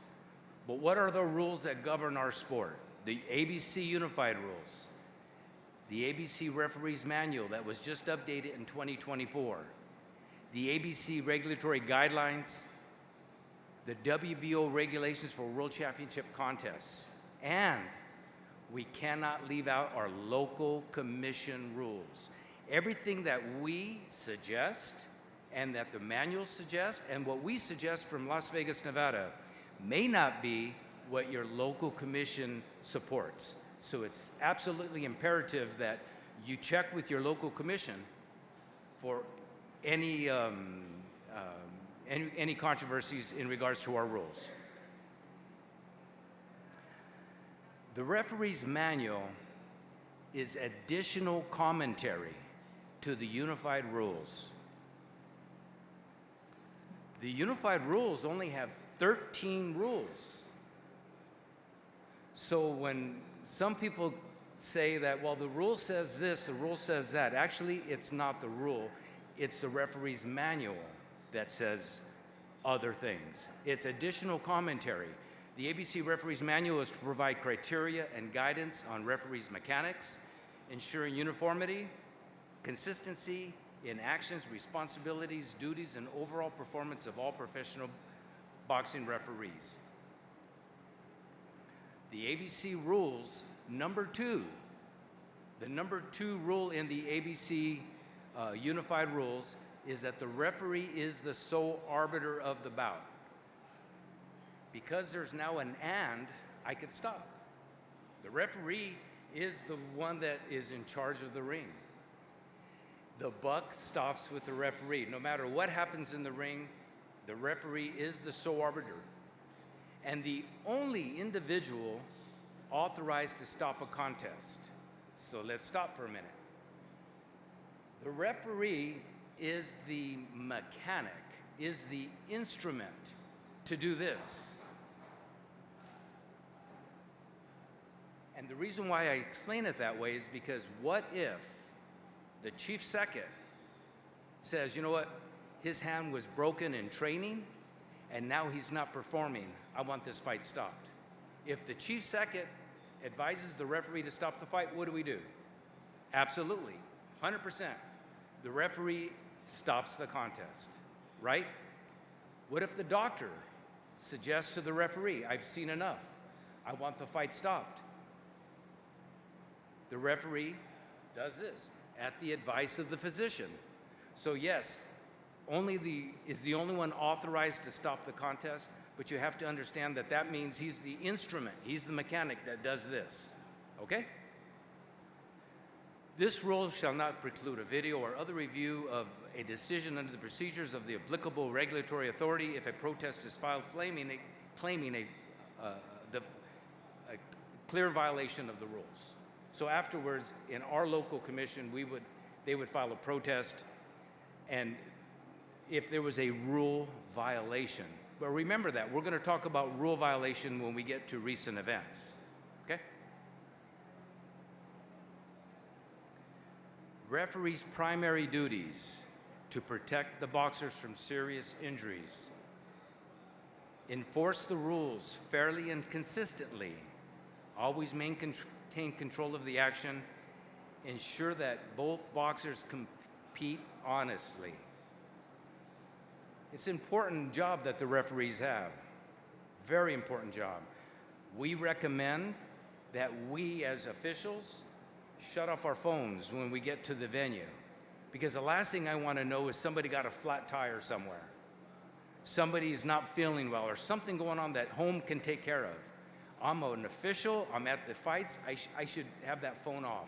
And every family member should know that my phone's off now, because we have a big liability as officials, especially the referee, to do their job. So they need to maintain their focus on their job at night. But the number one job, the whole reason why there's a referee, is for the safety of the fighters. Make no mistake about it. That's the biggest reason why there's a referee. If love conquers a multitude of sins, this is the one thing that the referee can do, and people will respect you and love you because you took care of the fighters. You respected the health and safety of the fighters, which is the paramount position of the referee. Characteristics. I stole this from Jay's seminar. Characteristics that distinguish a great referee. Knowledge of the rules. Guys, we cannot be in the ring without complete, thorough knowledge of these rules. We cannot be a referee unless we know those rules completely, not halfway. And the worst mistake you can do is ask, what's the rule on this? What's the rule on that? No, we have to read it for our own eyes. As referees, we have to know exactly what those rules say. And that's the only chance we have to be in a good referee, okay? Movement. Obviously, movement is very important because you have to be in shape. As a referee, you have to be in good condition. Very important for a referee is to be in good condition. However, on that note, nobody came to see the referee. So hopping, jumping, skipping, moving around, that's not recommended. Smooth. It's the art of becoming invisible. If you get out of the ring and someone says, that was a good fight, who was the referee on that fight? Then you did your job. Then you did your job. You don't have any catchphrase in the center of the ring. You don't have any movements that you're moonwalking and doing anything that is out of the ordinary for the referee, okay? Almost like if you were walking from your couch to the kitchen. That should be your walk, because you should be concentrated on just the fighters. However, the single most important trait of a great referee is good judgment. Absolutely the most single important trait of a referee. There's a saying that says, knowledge, and we must have knowledge of the rules, right? So we're based our judgment on knowledge. And there's a saying that says, knowledge is knowing that a tomato is a fruit. Good judgment is not putting a tomato in a fruit salad. Make sense? So there's knowledge and there's good judgment. And we base our knowledge, our good judgment on knowledge. Good judgment. We'll go over that. Now that we know the rules, now we understand every word that's in the unified rules and in the manual, there's another saying. The rules are a guide for a wise man and an absolute for a fool. In my full-time job, I did electrical inspections, and we enforced the National Electrical Code. And there's a code that says wall space, 2 feet or greater, require a receptacle. Well, since then, they've changed it, but when I was an inspector early, that was the limit of the wording. But what if a door swings that covers that wall space? Changes everything. So knowledge is only a guide for the inspectors. And so we used to say this all the time to the other inspectors, so that it was a fair, consistent enforcement of the code. Make sense? A doctor's been a doctor for 30 years, and yet he's still practicing medicine. A lawyer, been an attorney 30 years, and yet he's still practicing law. We should be practicing. As a referee, we should always stay practicing. How many here, referees, have practiced or continue to practice in front of a mirror? They're mechanics.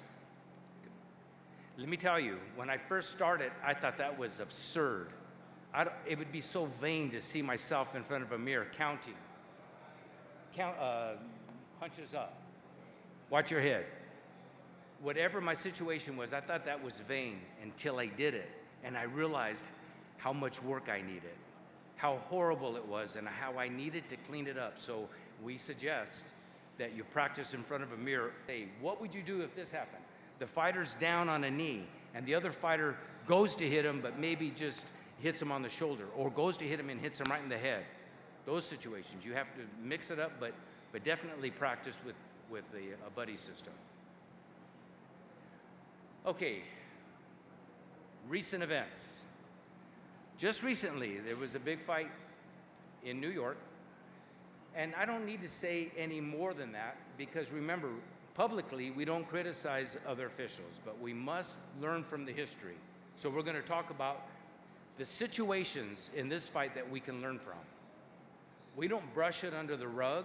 We don't make excuses, but I am going to talk about what the rules say, what the referee's manual says, and make it clear to everyone and let them make their own decisions. Remember, the referee is reffing in real time. On Monday morning, it's easy to make a decision. You're sitting on your couch and you're watching the fight replay and you go, oh, the referee should have done this, the referee should have done that. He's in real time. So we have to have compassion, at least understand that the referee has his hands full. It's not if a referee is going to have a difficult fight, it's when. So it's very important to have love for your other officials.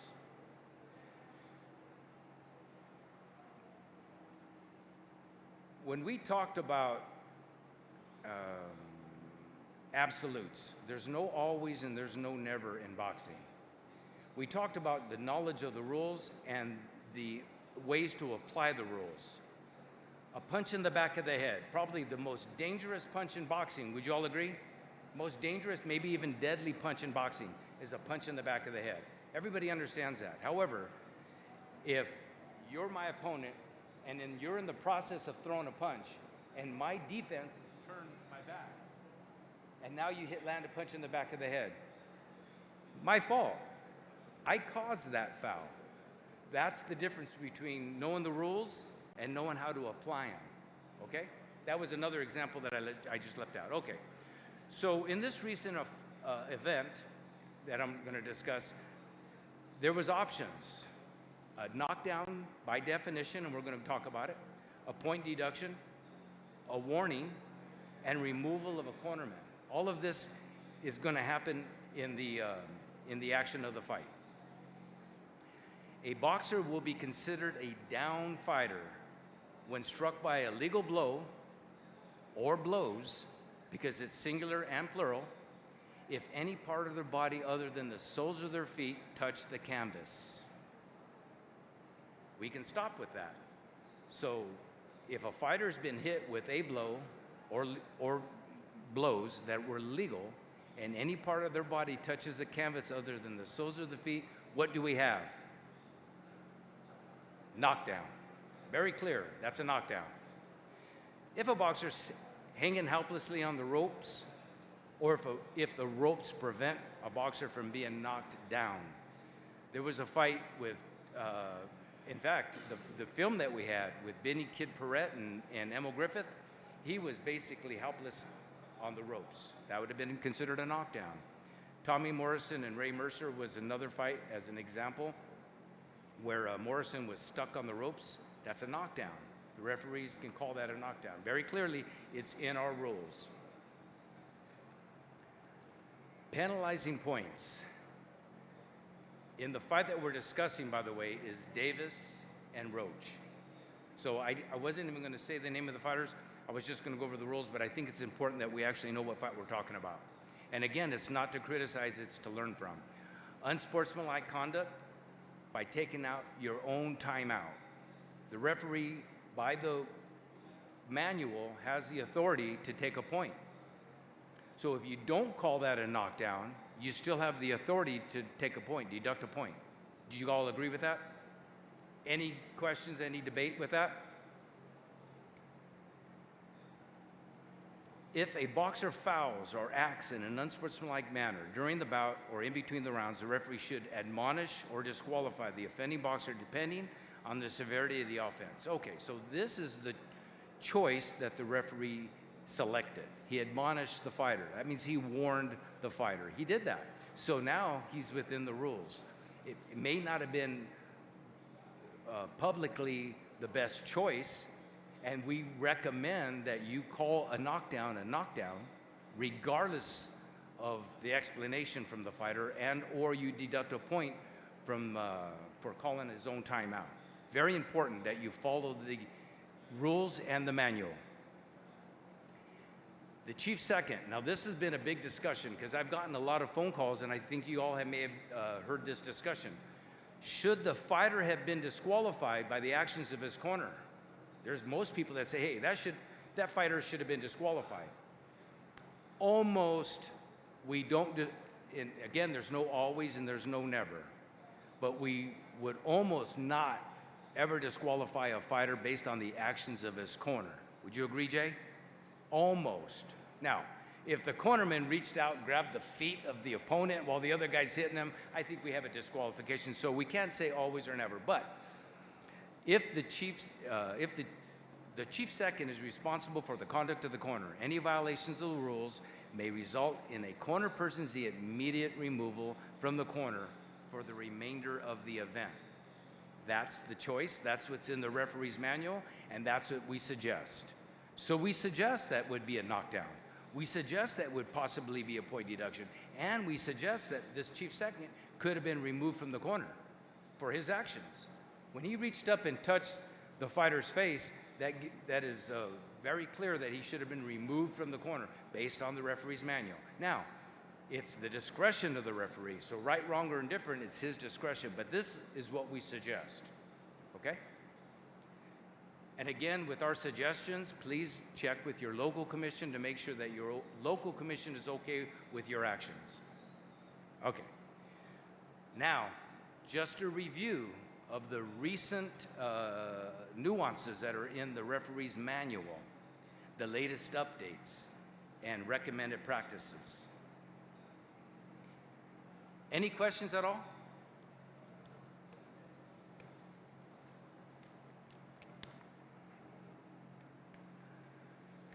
Knockdown.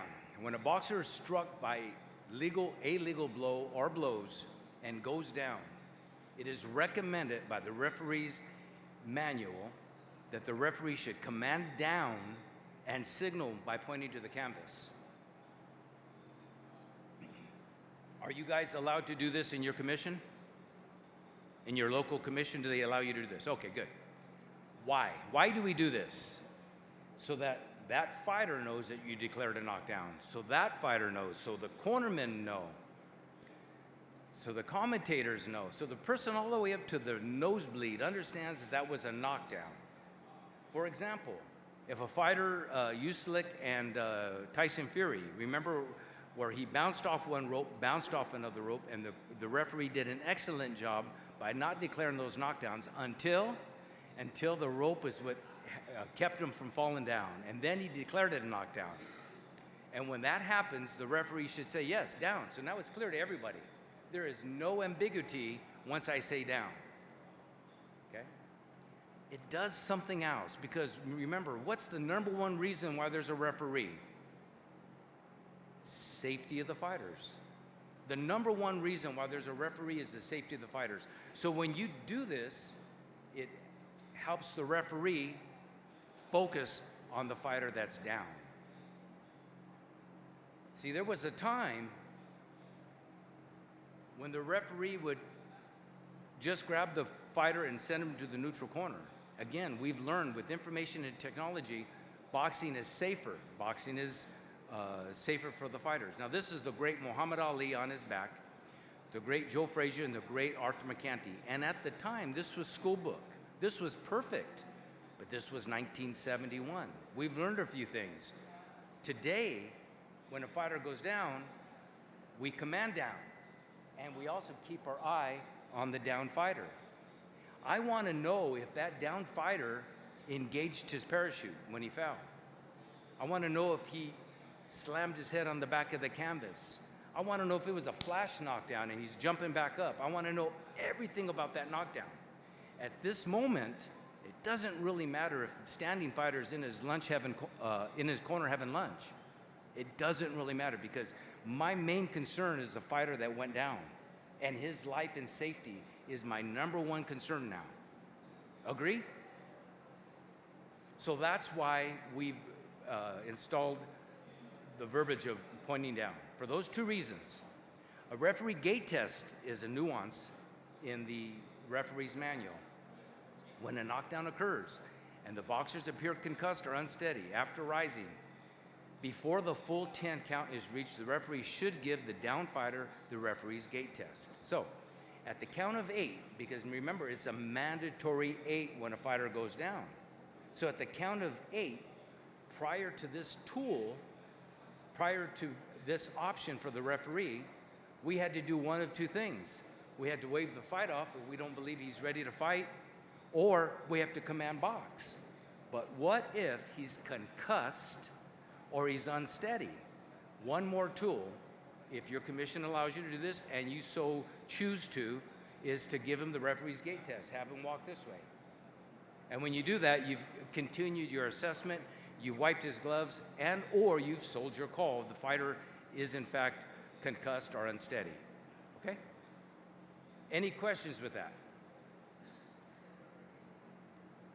Say that again. It's that. So, Alex.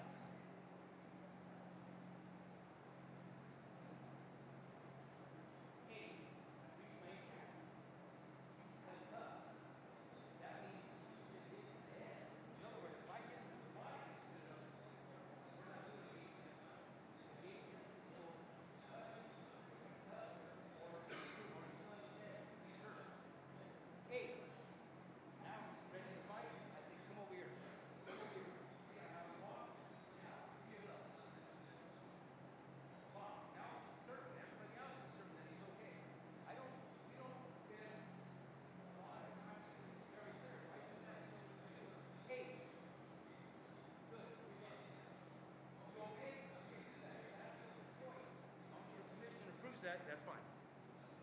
You're okay with that? Okay. Again, these are nuances. This is what we've added to the referee's manual.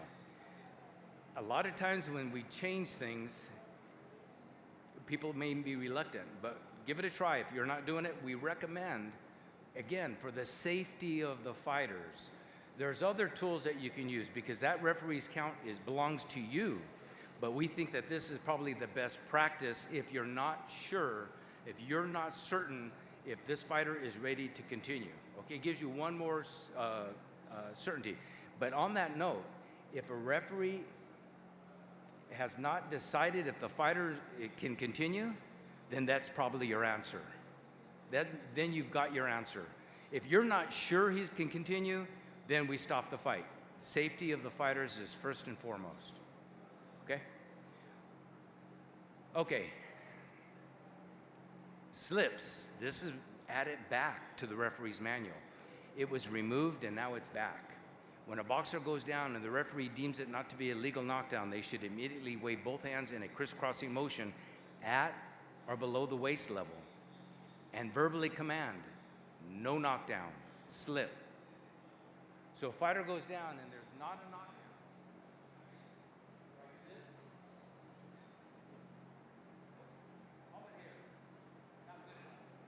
No.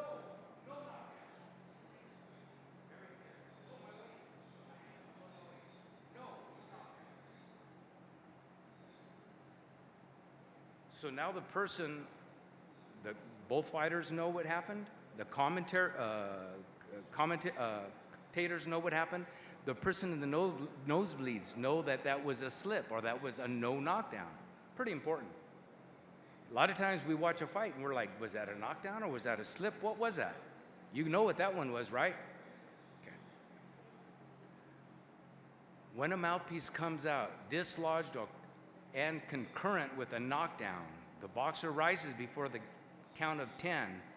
The mandatory 8 count will be given, and the referee shall evaluate the boxer's condition. So, if a mouthpiece comes out concurrent with the knockdown, the mouthpiece is secondary. What's primary? Safety of the fighter. So the mouthpiece is not my concern right now. My concern is to finish and evaluate my 8 count. Correct? Okay. In this situation, a knockdown should always be treated as a lull in the action. That's been a question. I've had my phone ring to ask me if a knockdown is a lull in the action. Absolutely.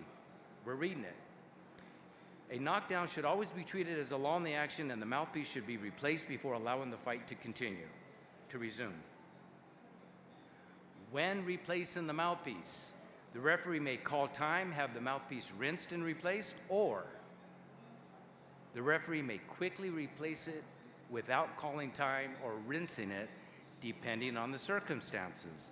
In Las Vegas, Nevada, we are allowed to replace the mouthpiece. It sounds barbaric, doesn't it? Because you didn't rinse it. Well, the truth is, and the fact of the matter is that water does not sanitize a mouthpiece. If that was the case, when we wash our hands, we wouldn't use soap. We wouldn't use any kind of detergent. We would just use water. So water looks good to the eye, but it doesn't sanitize the mouthpiece. Therefore, we recommend that you wipe the mouthpiece from any debris that might have been on there. Give him the mouthpiece and say, are you good? The mouthpiece in? And I need a yes. He says yes, box. If he's trying to buy time by spitting out his mouthpiece, and some fighters are very clever and they'll try to do that, that takes away their advantage, doesn't it? And so we learned this from MMA. Again, boxing, we're continuing to learn. So if you talk to your local commission, if they are okay with you to do that, we recommend it. It's in the referee's manual to replace it yourself, okay? Any questions? Are you guys doing that now? Are you doing that now with just replacing it? Referees? Okay. It's in our handbook now, so I'm sorry, the referee's manual. So if you so choose to, please talk to your commission.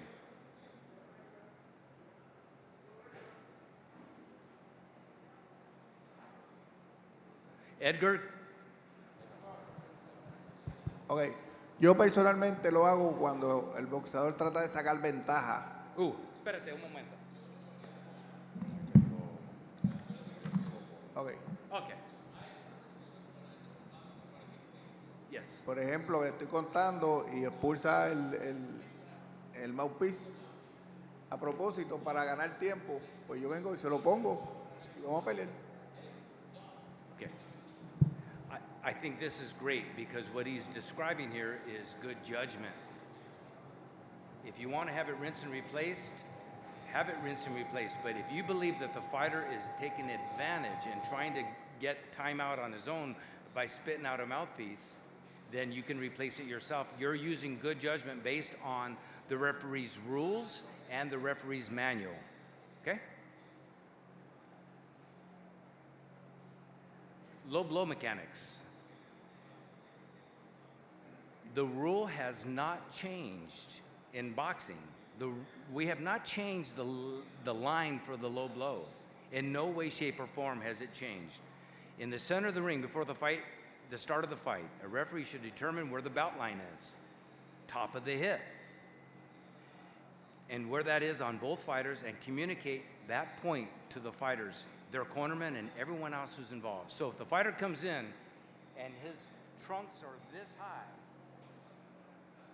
is it fair that I say anything below this belt line is a foul?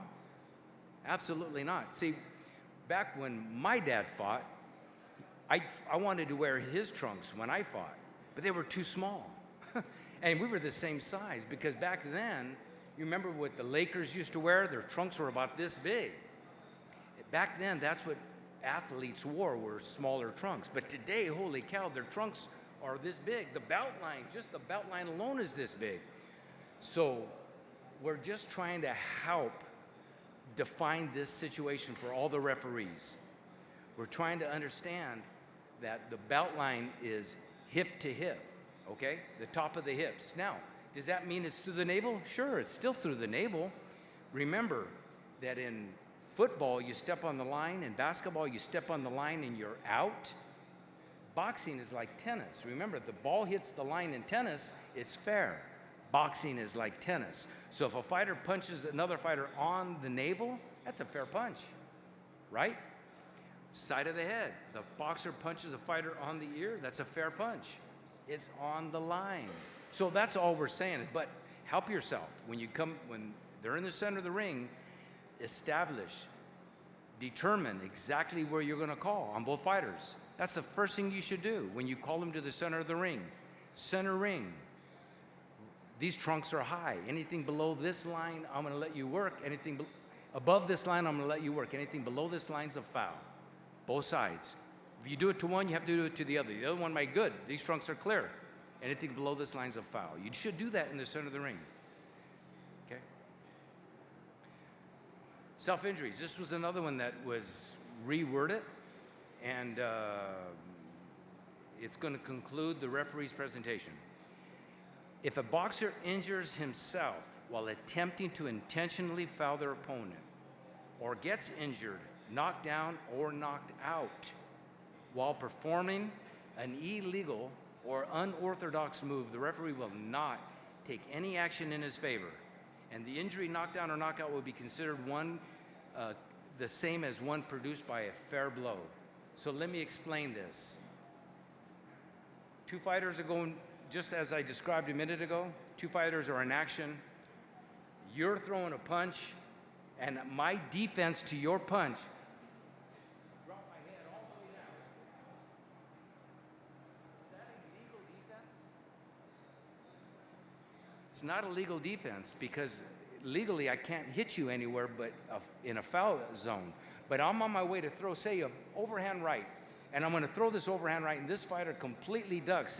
His head is almost at his feet. He's ducked so far.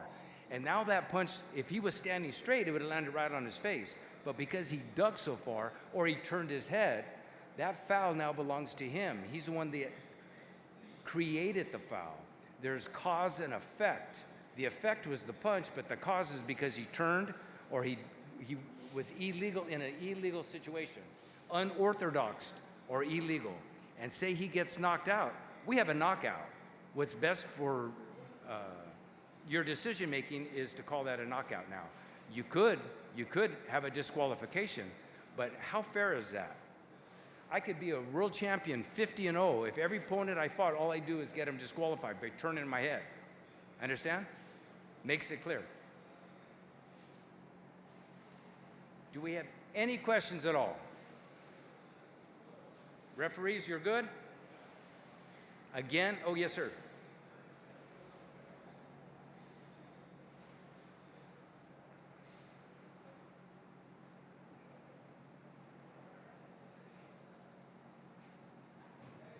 Sí, Edgar, can you please turn on the other mic? sí.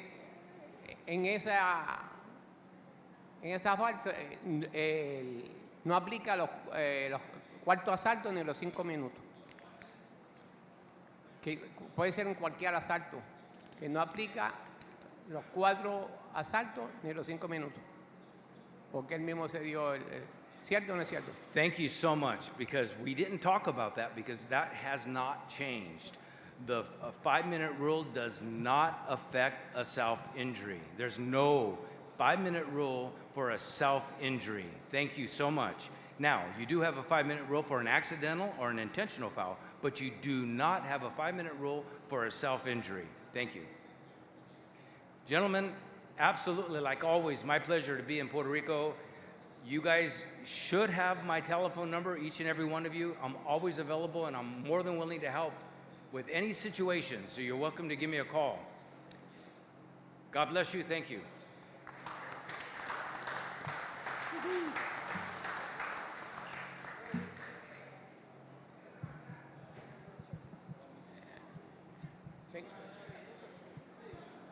How about a 5-minute break? Tengo una pregunta aquí que me aclare. Oh, now we have a question. Sí, una. Ajá. Muy bien. Relacionado a la caída legal, ¿son 10 segundos o un conteo de 10? Thank you for asking that question. It's the referee's count. A referee is not a computer. A referee is not a mechanical clock. The count belongs to the referee. If I say 5, 6, 7, 8, in fact, thank you for asking me that question. For another reason, the referee should not be doing this. 4, 5, 6. You're going to make the fighter even more dizzy than he might be. In fact, the commentators, the person all the way up to the nosebleeds, doesn't know what your count is. You should be clear. 5, 6, 7, 8. The referee should practice his count, and it should be close to a 10-second count, but that count belongs to the referee. Whatever that count is belongs to the referee. Sí, que es conteo de 10, no es conteo de 10 segundos. Yes. Okay. That answer your questions? Do you have any more questions? Okay. 5-minute break, and then Jay's coming on.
I get the attention. Did everybody get one of these?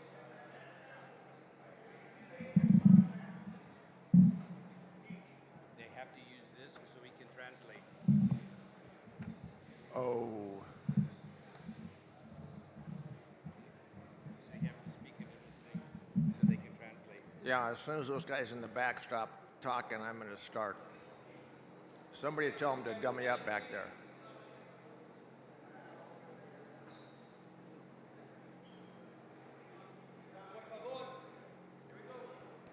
Come on up here and talk if you want. You get paid for it. If you're going to talk, you're going to get me upset.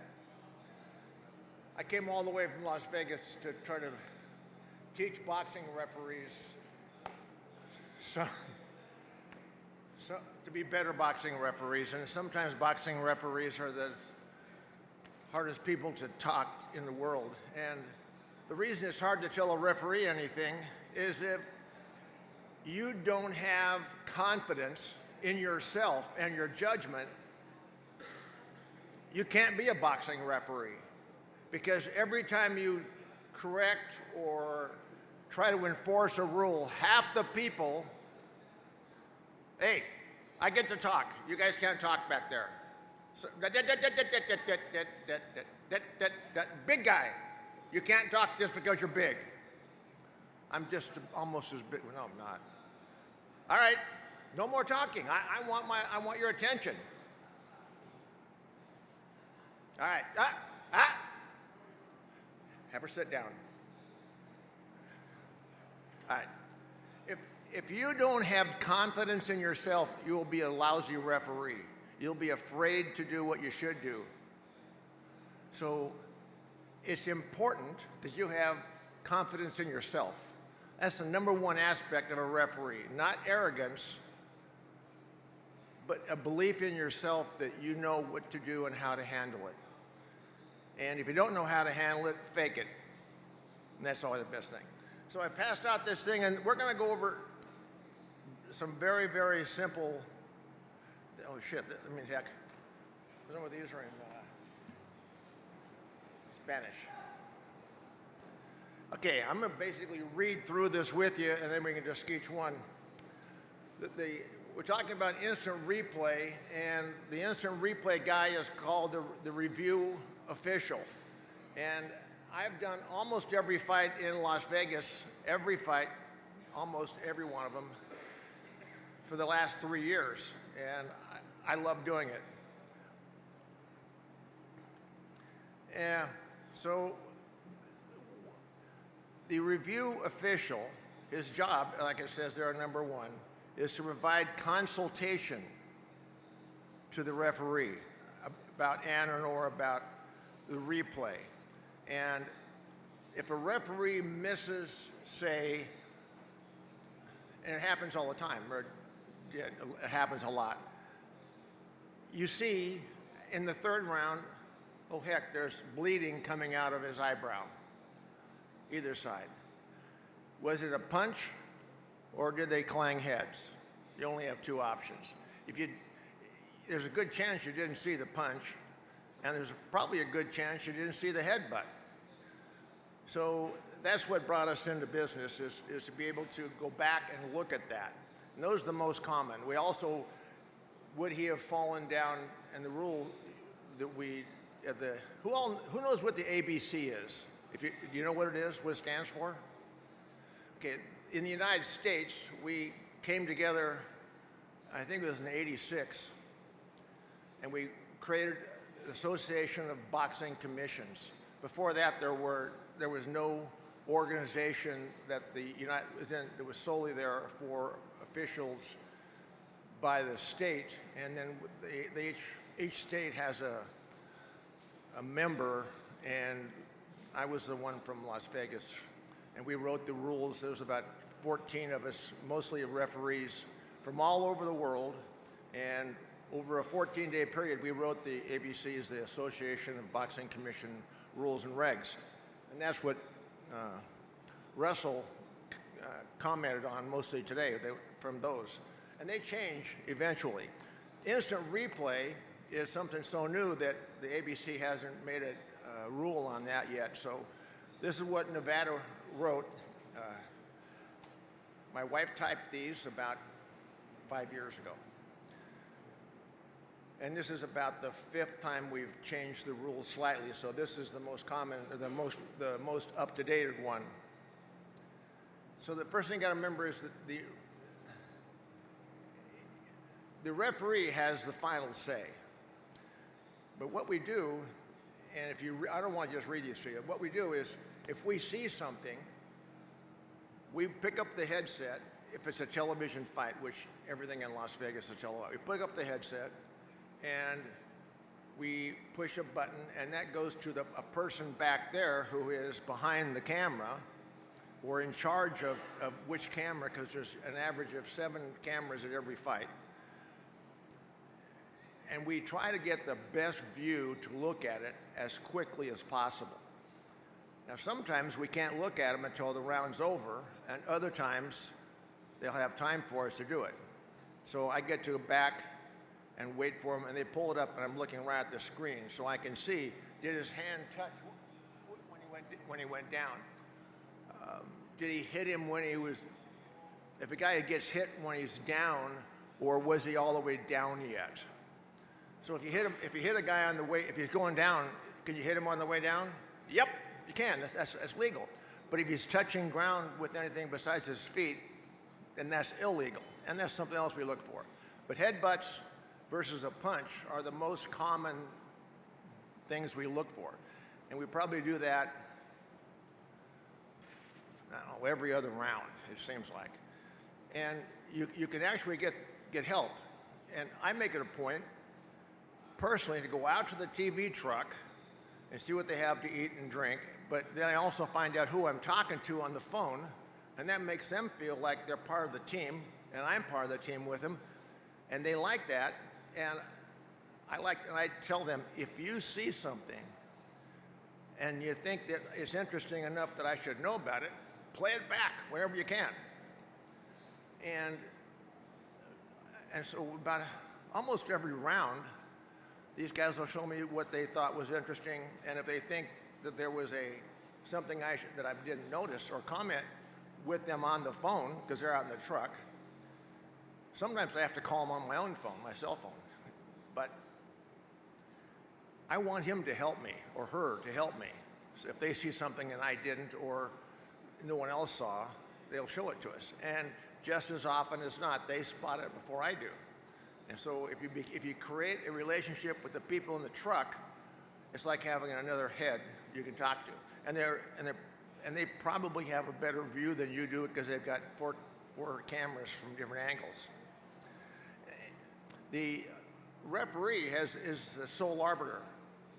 That means he's in charge.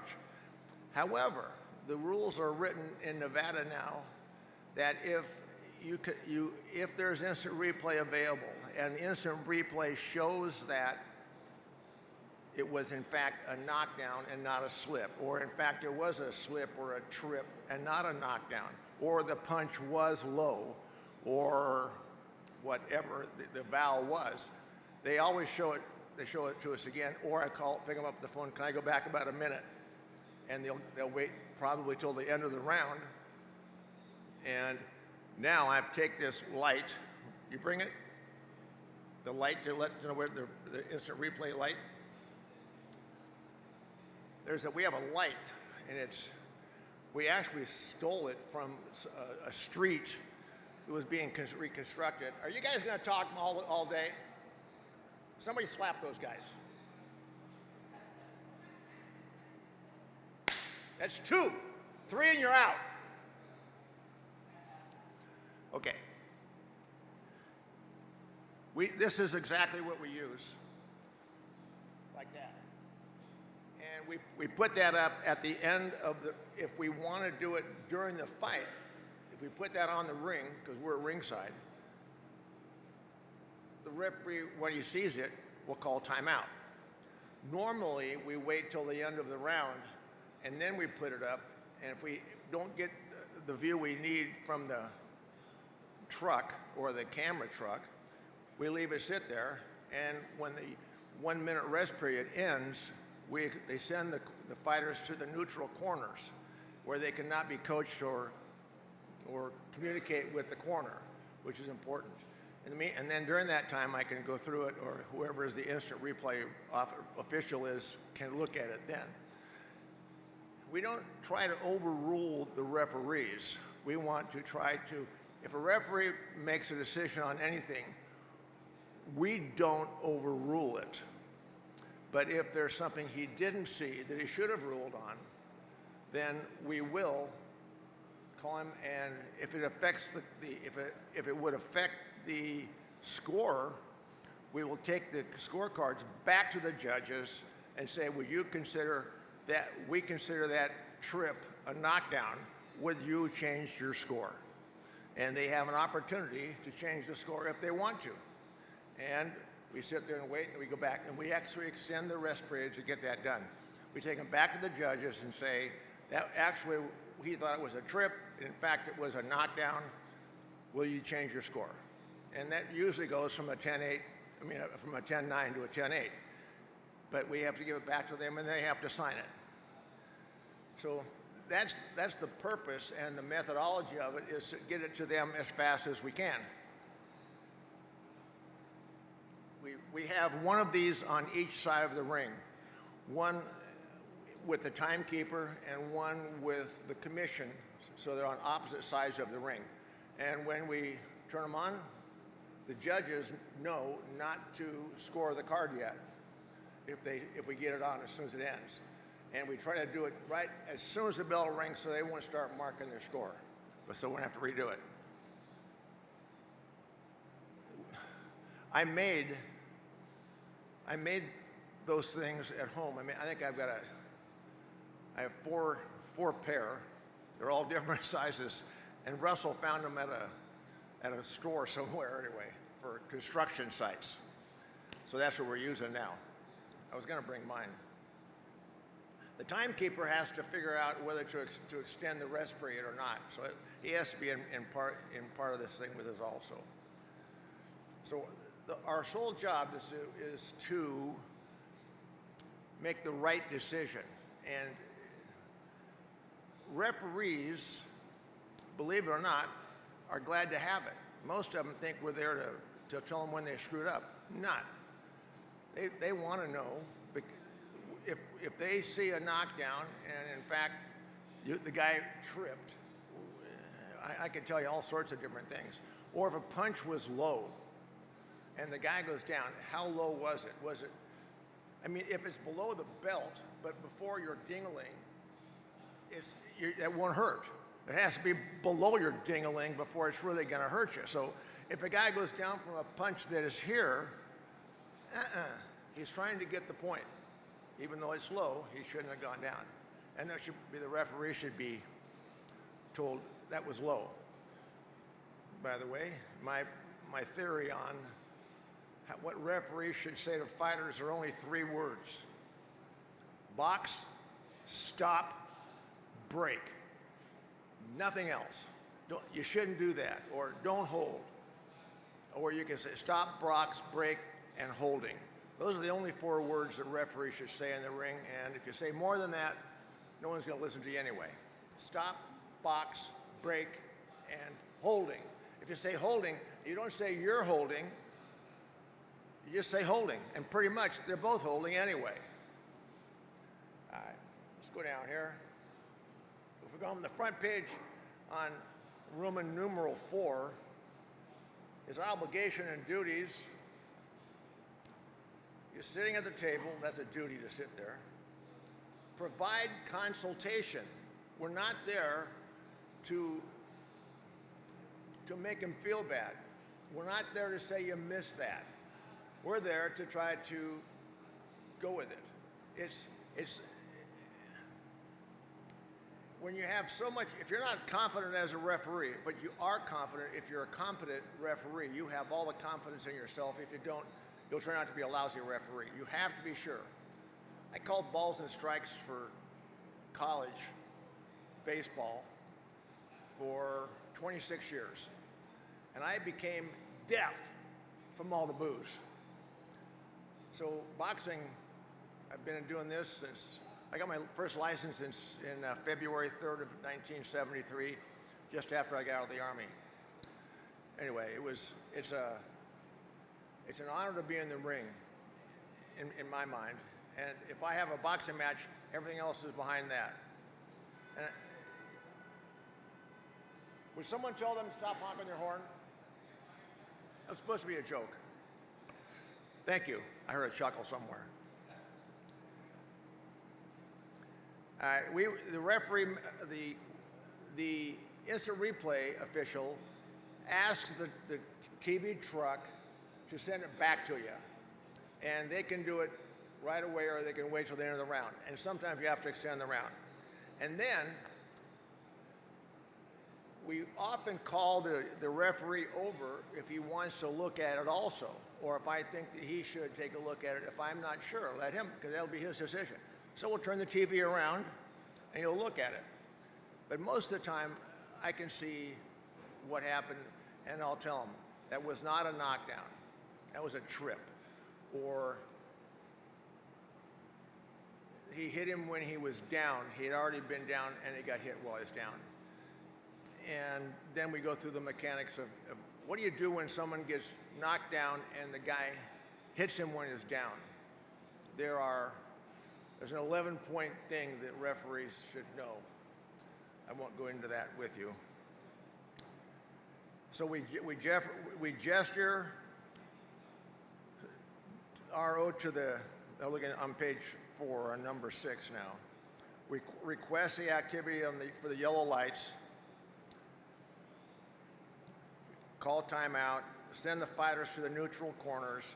And what can't happen while they're in the neutral corners? They can't talk with their corner. They can't get coaching. The coaches cannot communicate or do dumb stuff. You consult with as the referee, you consult with the RO. That's the guy who the replay officer on a particular decision, on his decision, or on what actually happened. Sometimes we turn the TV around and show it to him, but if we're in a bit of a hurry, which everybody seems to be all the time, we just say this is what happened, and that was it. And the referee,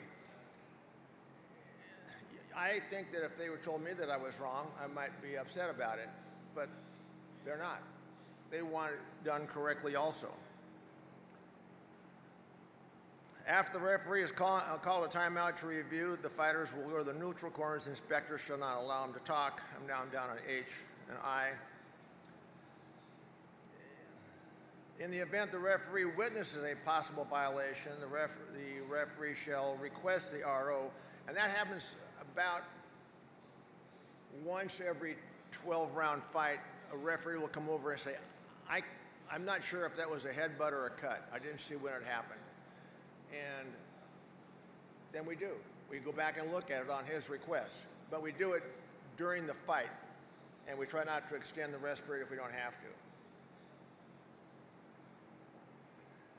to. And the yellow light there that should tell everybody in the crowd what we're doing.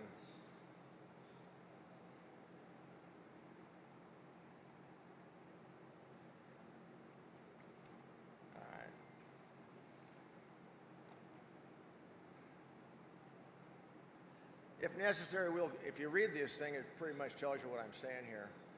If you go over to I on number 4 on the back page, it is not meant to be a challenge to the referee. And the way you present I think you did something wrong, or the TV shows that actually was not below the belt, or the replay shows that it was way after the bell, or his glove touched, or that was a headbutt. Most of the time they want to know, and they're happy to have it. But you kind of have to remember that the ego of every referee is as big as the moon.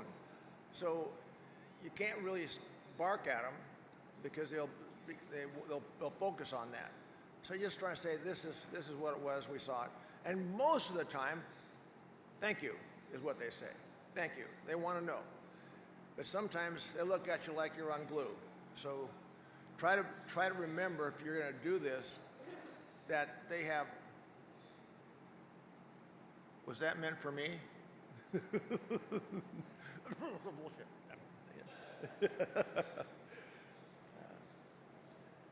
The way you have to present it to the referee is not like the nuns in my grade school did when they hit me with the ruler. It is, the instant replay shows this, and that actually was after the bell, or that punch was low, or he tripped him. He went down from a trip, which is pretty common. We have left-handers versus right-handers. And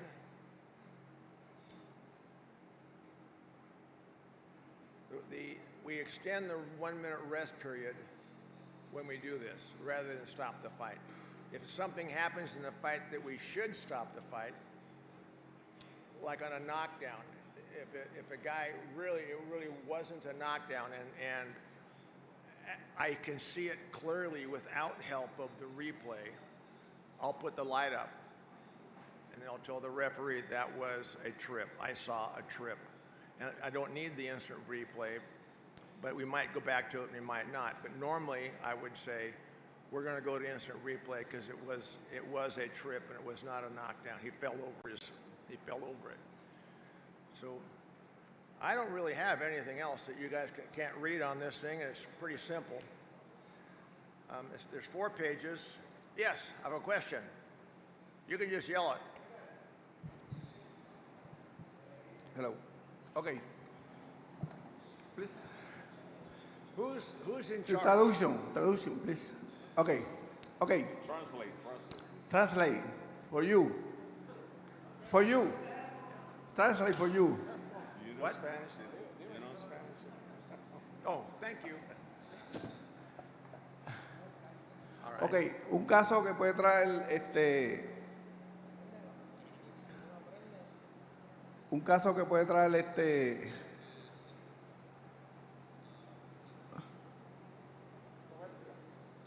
You listen me.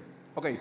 Un caso que puede traer controversia en la decisión del instant replay podría ser un golpe después que suene la campana. El árbitro lo puede ver como accidental y el instant replay lo puede ver como que fue intencional. ¿Correcto? Ok. Si ahorita, hace un momento usted dijo que si el árbitro decide una decisión, por ejemplo, en una caída, un ejemplo, vamos a hablar ahora de un golpe bajo. Yes. El árbitro le pega.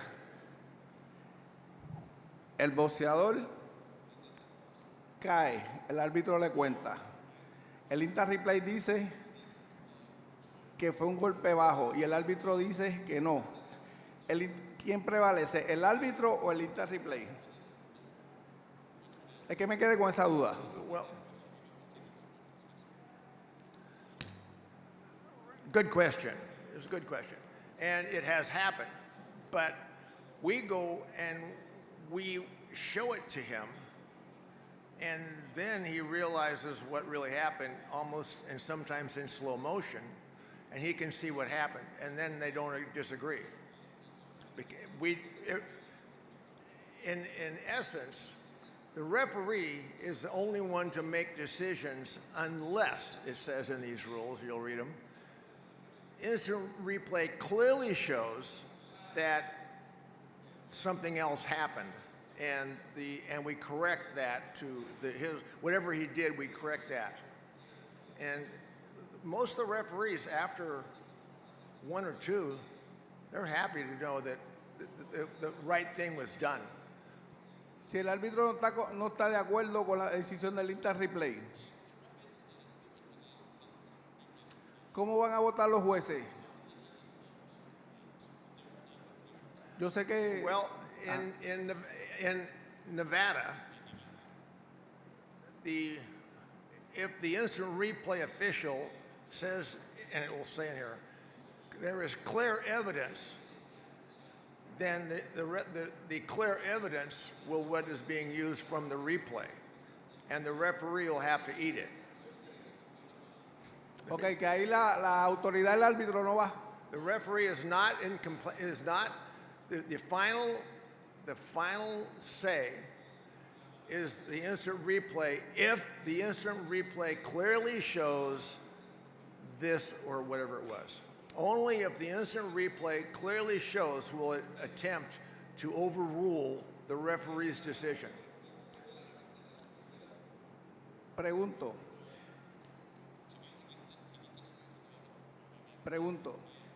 ¿en Las Vegas usan ese criterio o en que usted sepa en otro estado usan como la última palabra del árbitro? ¿O es en Las Vegas solamente? I'm giving you Las Vegas rules. Okay. And I don't know anybody else's. I do know that most of the other states who are starting this, like California and Arizona, they took ours. So it's basically,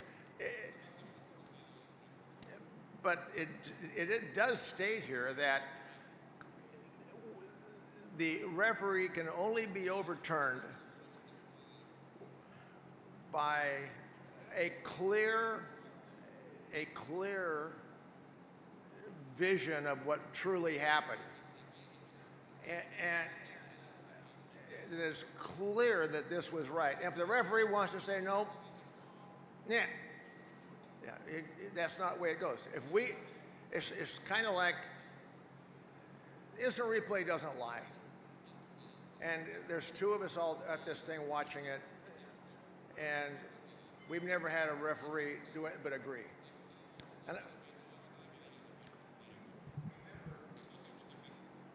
remember, check with your local commission as to the decisions made at a local level. What we're doing is just giving you what we have in Nevada and what we're doing in Nevada by our rules. But if our interest is always getting the decision correct, then that's what we do.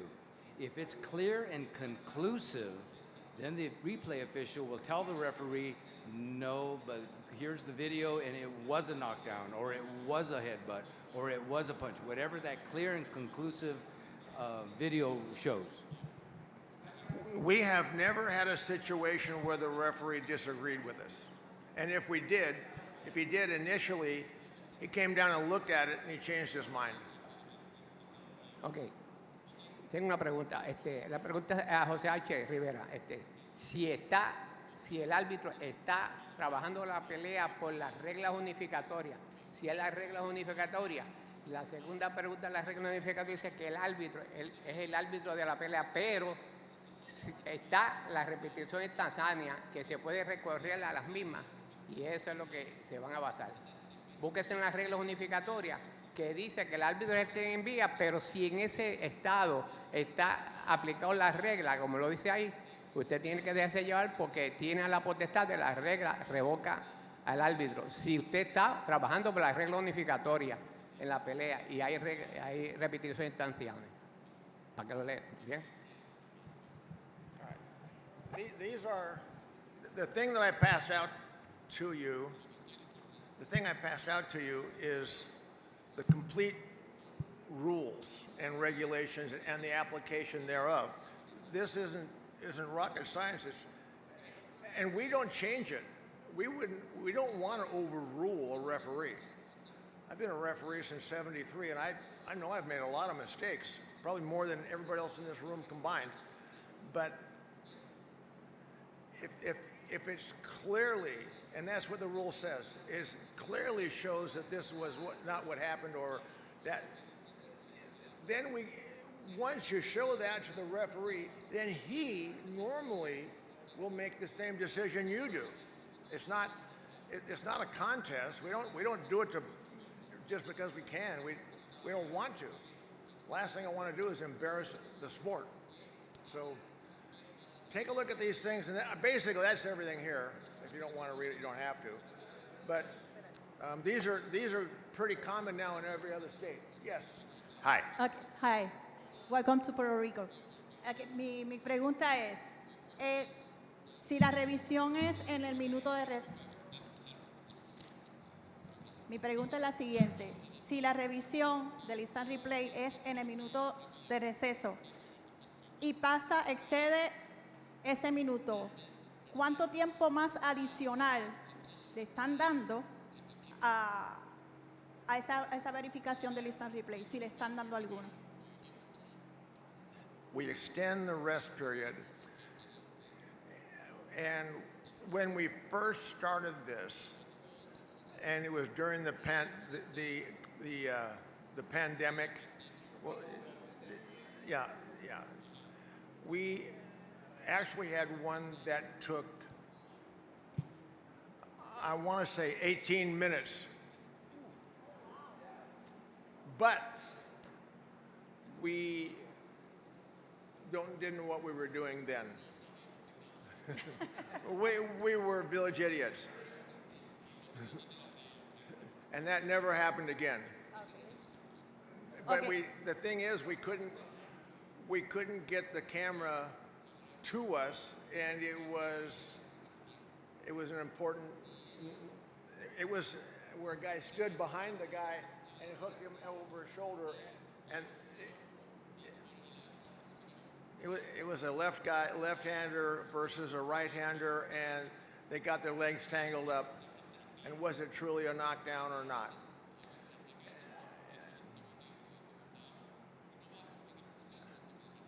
And there was only one fight left, but it was just too long. But we don't do that anymore. Another question.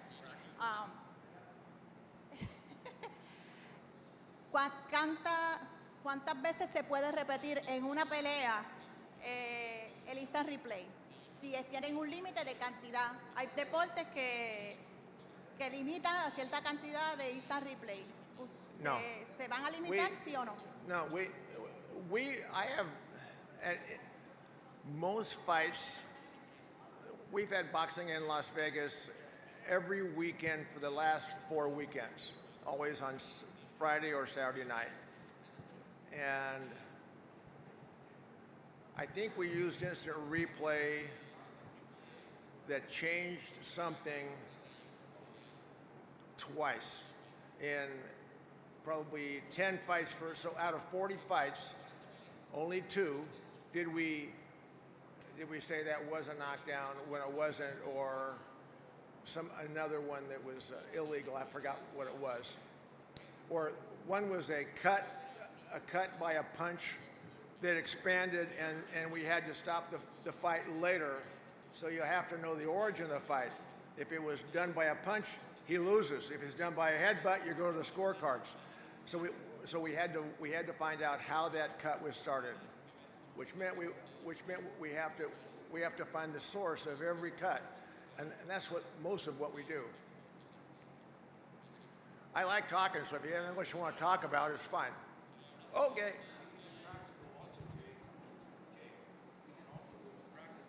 What? Okay. You're trying to Buen get me día a out of here? todos. En mi caso, soy entrenador de boxeo. Como esquina, yo puedo solicitar el instant replay.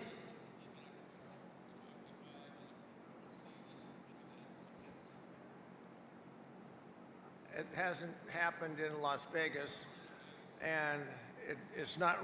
We didn't write it up when we wrote this. By the way, Russell was part of this when we were writing this, and he had a lot of good ideas in putting in this.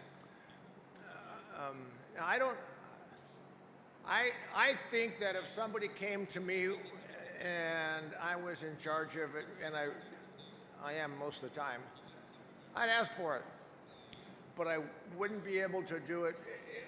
I wouldn't stop the fight. I would call the, can you show this to me when you get a time, when you get a chance? But he has to tell me what round it was, about what time during it, and exactly what he thought happened. If it's something that the referee didn't see and I did see, I'll be looking at it anyway. So it hasn't happened yet, but I don't know. Yeah, but I think that if I were there, that I'd say, I would ask the truck to show it to me during the next rest period. Yo como entrenador no lo viví, pero lo vivió un amigo, Iván Calderón, en una pelea de JBL Cintrón en Miami, que la pelea, en Orlando, ¿verdad? Que la pelea se acaba por knockout. JBL cae a la lona, todo fue muy rápido y parecía un golpe, pero la realidad fue un cabezazo. Iván Calderón, si no me equivoco, una persona después que se acaba el comentario del combate le comenta que fue un golpe de cabeza y no un golpe legal. Y en ese momento se pudo ir al instant replay y se pudo tomar una decisión correcta y cambiarla a un no acontecimiento o a una no decisión por la sencilla razón de que fue un cabezazo. Entonces, eso también nos beneficia a nosotros como entrenadores para poder... Yes, I agree 100%. And the whole idea, the reason we do it is we want the person who won the fight to be the one raising his hand afterwards. We want to stop mistakes by judges and referees or minimize them as best as we can. And we're not trying to embarrass anybody. I want to keep saying that. We just need to have the right person who won the fight be the one who raises his hand. And in Nevada, if you think you have a bad ruling and you want to complain about it, there are probably like this one, I think I remember this, about 3 weeks later, they made the change. It wasn't right away though, was it? Entiendo que no fue inmediato. So we could do the same thing if we have that. Sí, fue inmediato. Sí, fue inmediato. El cambio fue I inmediato. didn't see that one then. All right, we're going to have some instant replay over here, and I think we're done. And thank you. All right, you guys can start talking back there now all you want.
Sí, hola, hola.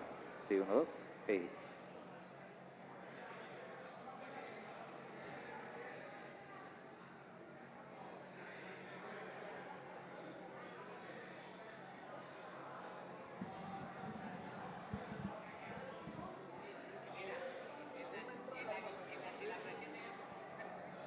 take this and I'll take this. And we'll get them ready for scenarios. We're not going to talk to you guys. Piss me off. Great job, Jay. Pasamos por allí, todo bonito, los colores de las casas. Le dije a mi esposa, vamos. Vamos allá. Excuse me, pardon me. All right, now instant replay. Oh, perfect. Okay. Okay. Yeah.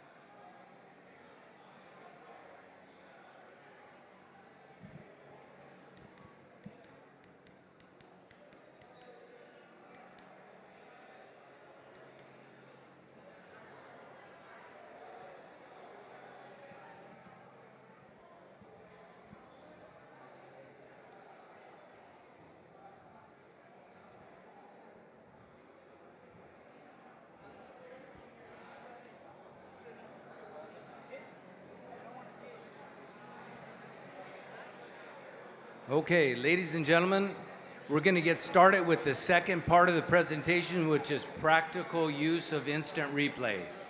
If you can please take a seat at the bleachers.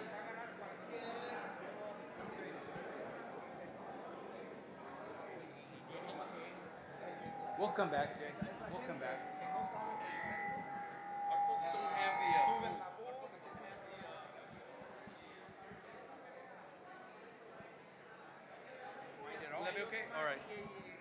Chicos, escúchenme.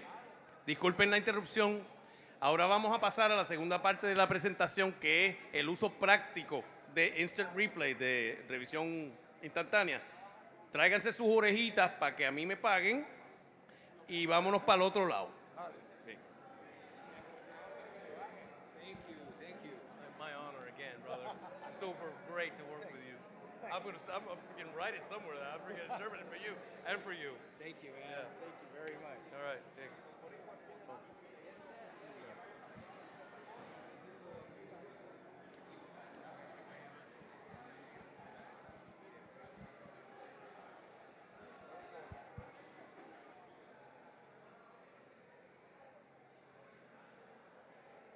We went over the rules in the dressing room. I want to remind you, protect yourself at all times.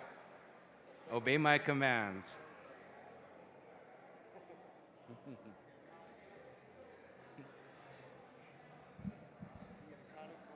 That's right.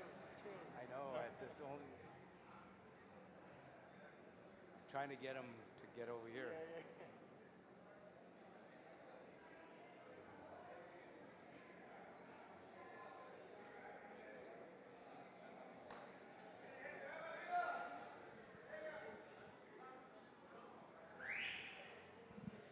Go on up. Would you like to ref fight, or you go in as a referee, and then we'll trade somebody else after a while. But yeah. Referees especially, be ready so we can use you in the ring with the instant replay.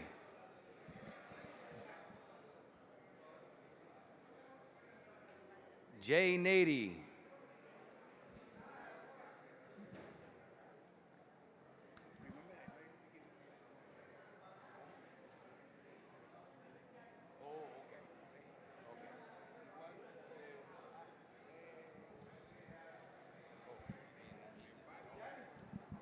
But here's your headset for you can communicate with the people that you want on the screen.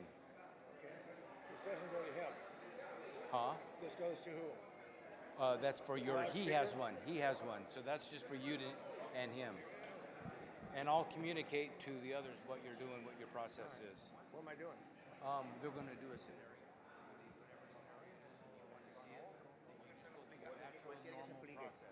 Whatever that is. Yes, let me get you a chair though for here.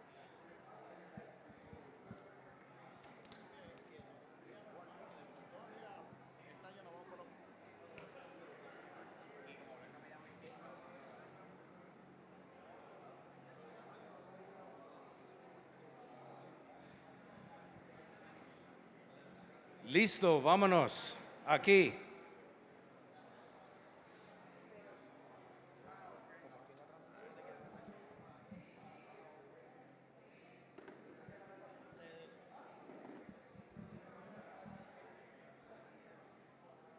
Can you tell them that it's cooler back here if they want to come back to the bleachers, all the people that are back there? Él está pidiendo que vengan todos los que están allá atrás para los bleachers acá, que es más cómodo, para que no estén allá regados y vean todo y que ellos sientan que ustedes están pendientes. Vénganse todos para acá. Thank you, brother.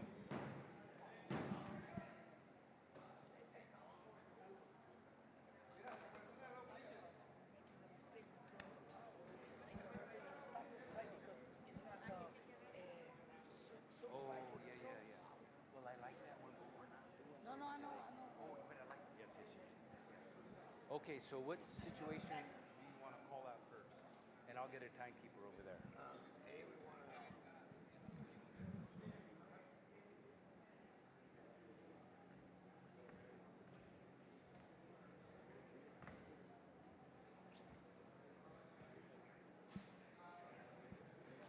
He's going to have just a headbutt, and he turns away.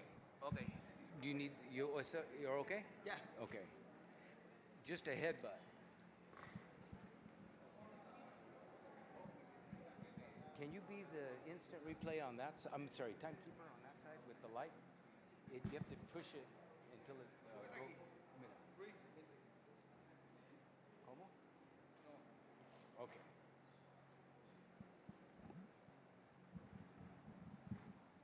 Wait, I want you, you have to go one and then it blinks. That's not good. So then you go off and you blood when it flashes. So that's not good. You go off.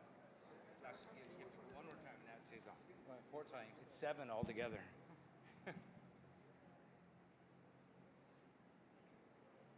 It don't even matter though for the most part. But okay, you ready?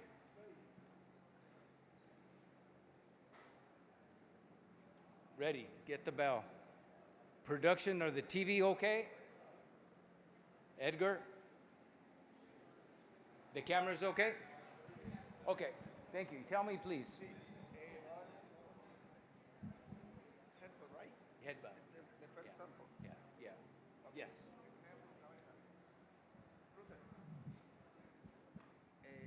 I'm going around the boxer, right?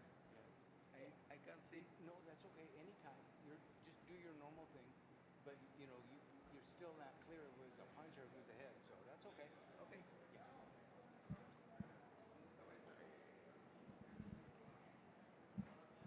So again, just for demonstration, we have a timekeeper on that side of the ring. That's the timekeeper.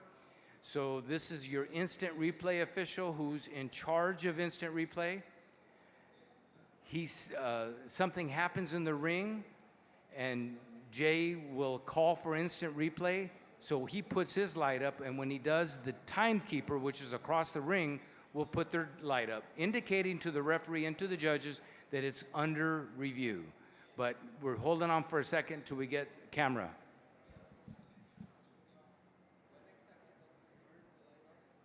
He's going to do the whole process.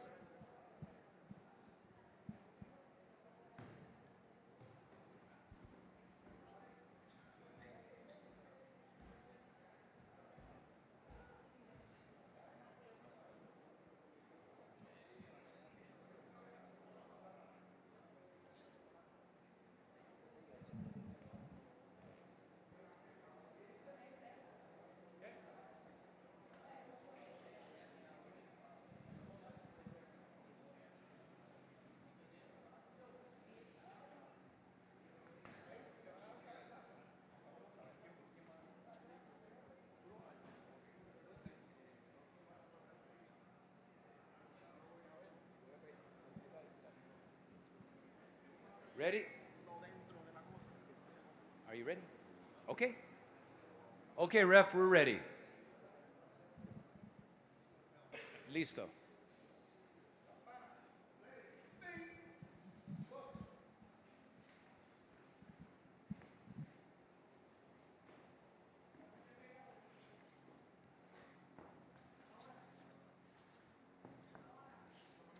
And turn away.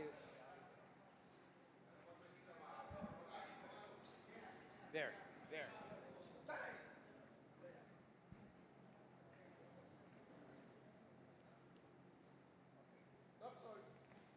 Okay. Instant replay, please. Okay. Headbutt. take a look.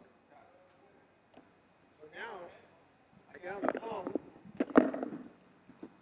down here, I guess, and we say to the guys on the other side of this microphone, can I get a replay of what just happened?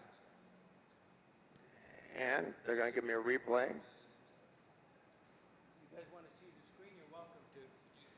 So even though it was,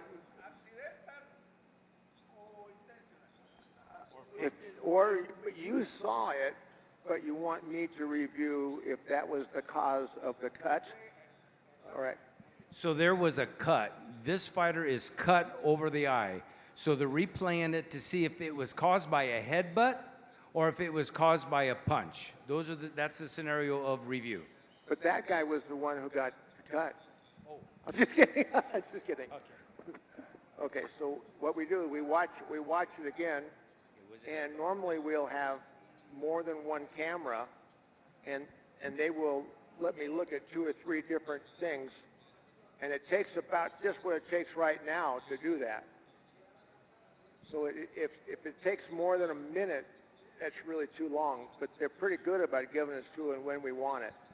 And we can also let the fight, you have to have stopped the fight, because we wouldn't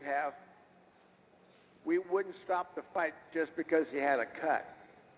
So the fight would continue, and then by the end of the round or before the next round, we would tell you that was actually a headbutt that caused that. And why do we need to know that is if the fight is ended because that cut is expanded by legal punches, it still goes to the scorecards because it wasn't done by a punch. If it was a punch that did it, he'd lose the fight. So we do that, but then we would tell the judges that punch was a headbutt, so they don't score the effect of it. So we're going to replay that again. We're going to do the scenario again. This time the bell's going to ring, and then we'll do it just the way it would happen in Nevada. So please start the round. Yes, we're going to do it now. Now we're going to do it. Yeah, now we're going to do it right. Ding!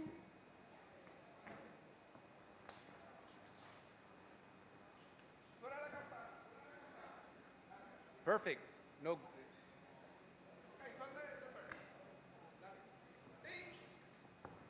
Ding, ding.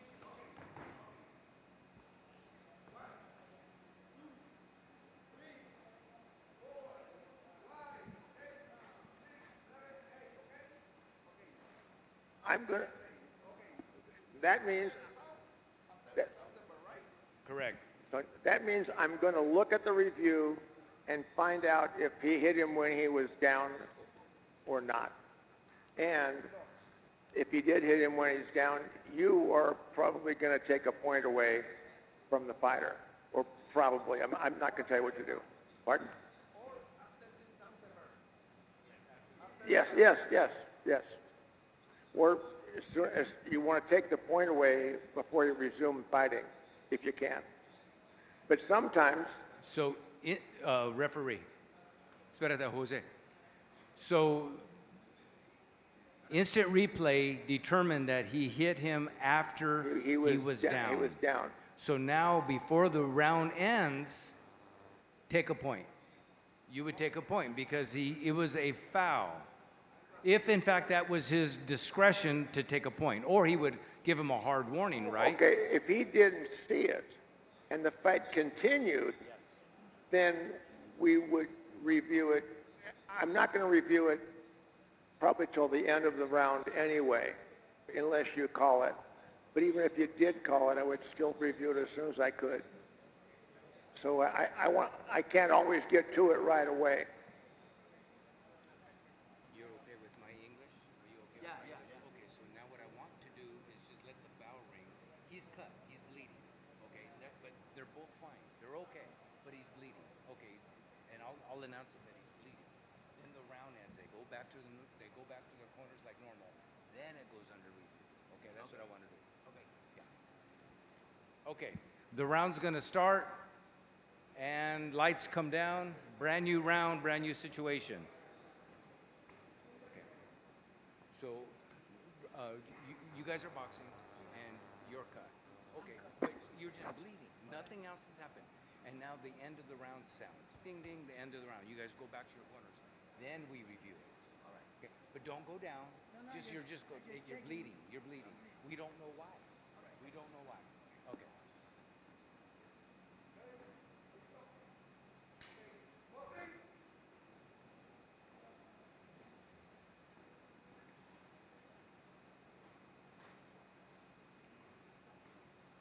Calderon is bleeding. He's bleeding from his eye.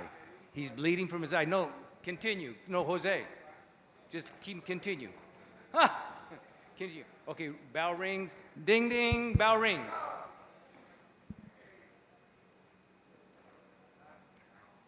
So we are under review. The lights are up. Yeah, we're he under was review. cut. We're under review, and we are going to decide that he did punch him for the cut. And we're just going to tell that to the judges, that that cut was caused by a punch. But they have to assume it was unless the referee has already told them that it was a headbutt. So if that had been a headbutt, it would have been, the referee would have stopped the fight to let the doctor look at it, and then he would tell the judges that it's time, it was a headbutt. So the judges would already know, because we'd stop with a headbutt, we stop the fight, call the doctor to evaluate, and it gives the injured fighter a little bit more time to recover from a foul. On headbutts, we call timeout, bad ones.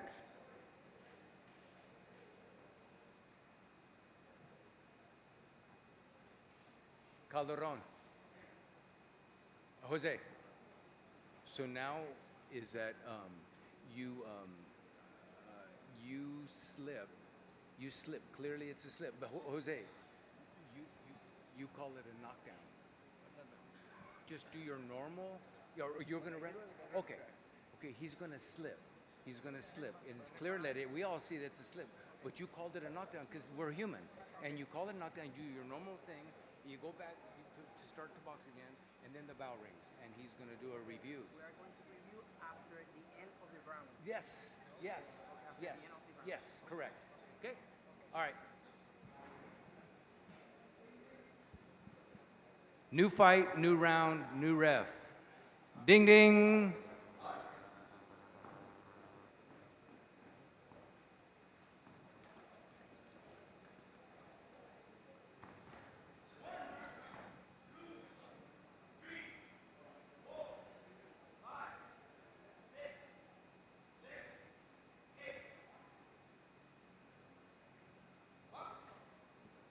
Ding, ding.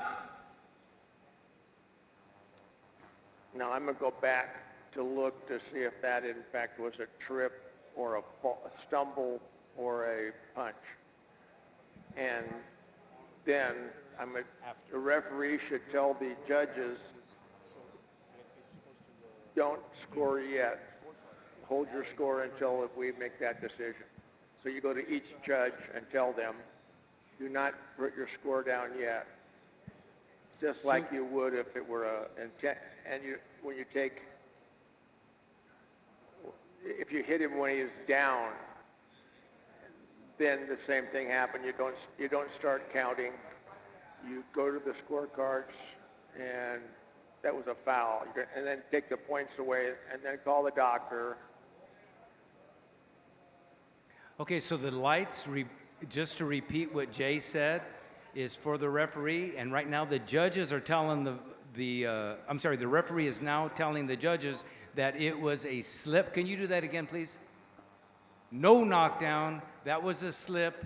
Instant replay conclusively showed it was a slip. So now the judges don't score that a knockdown. The judges score it the round as they would have without him going down.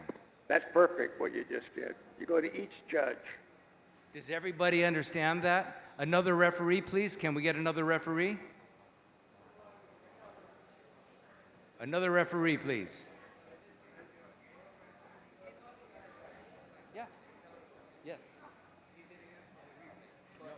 but they saw it. So that's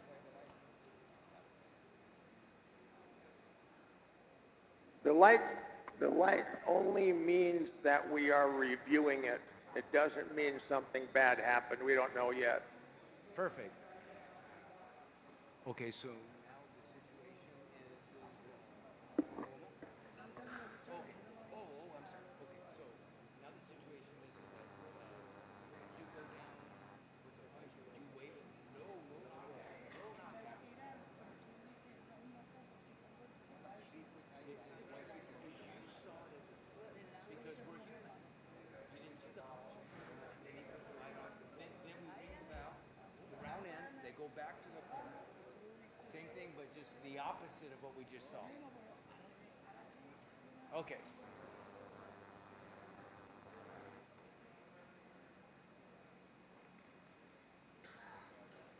You think you should have bigger gloves?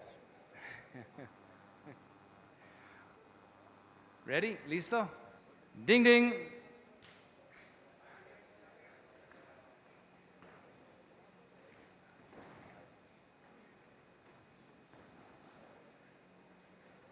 No knockdown.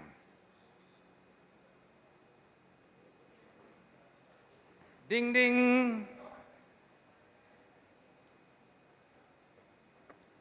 Instant replay under review. The referee called it a no knockdown, that it was a slip.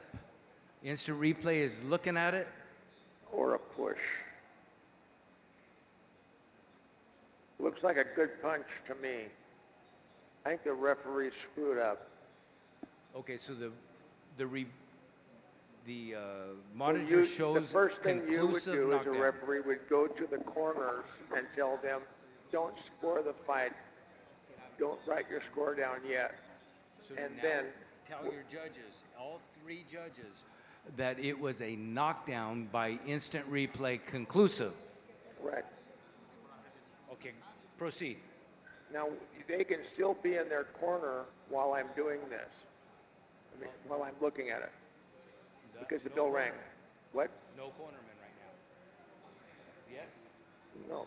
They can, after the round's over, the bell rings, they can go to their corner. Okay, Because even though I'm reviewing it, I'm not extending the rest period. that's right.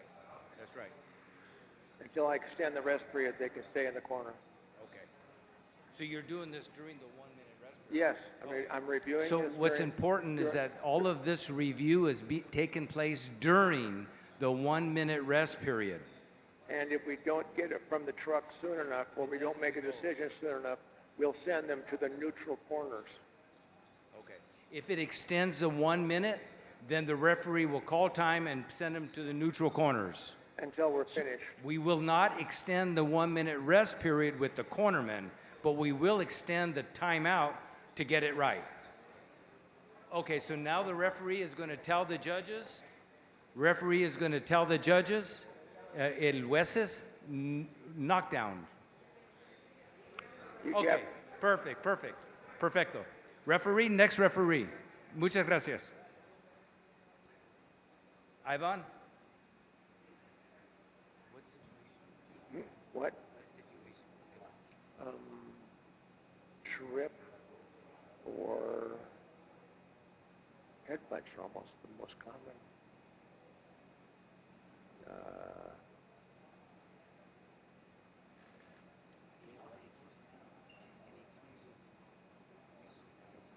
That's good. Good idea.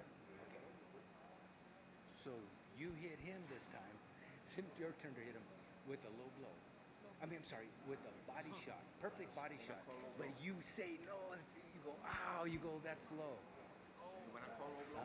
And so, When I call low blow? Yeah, you do. Yes.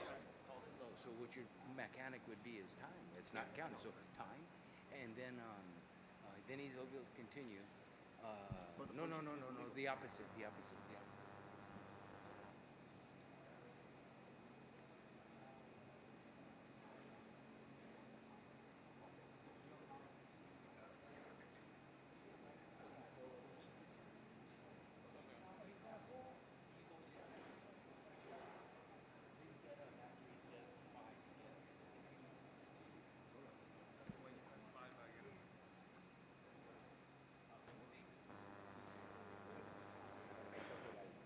he know?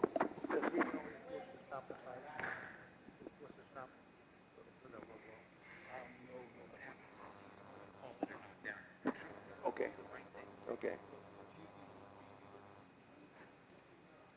We'll find out.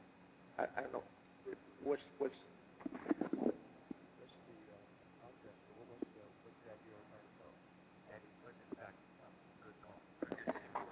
okay.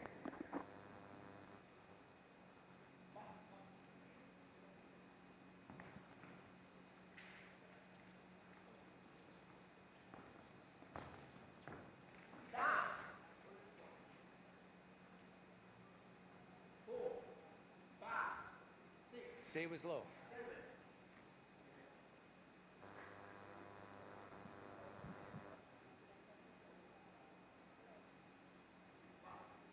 Ding, ding. That scenario sometimes can not be very clear. The objective on this was that the boxer was to claim. The boxer was claiming that it was a low blow. The boxer was telling the referee, that was low, ow, that was low.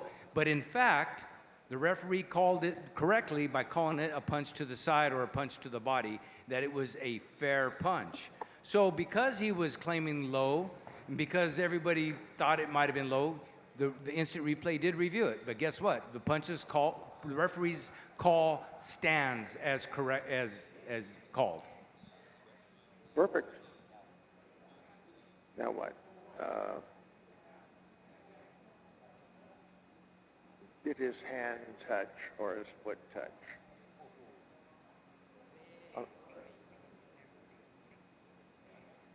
Just almost.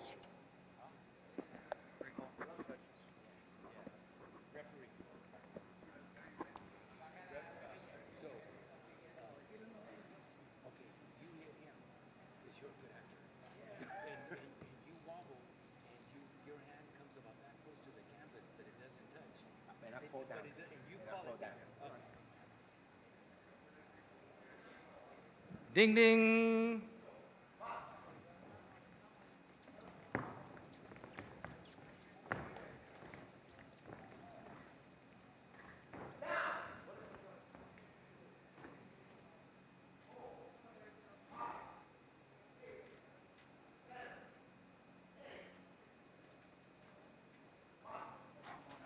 Ding, ding.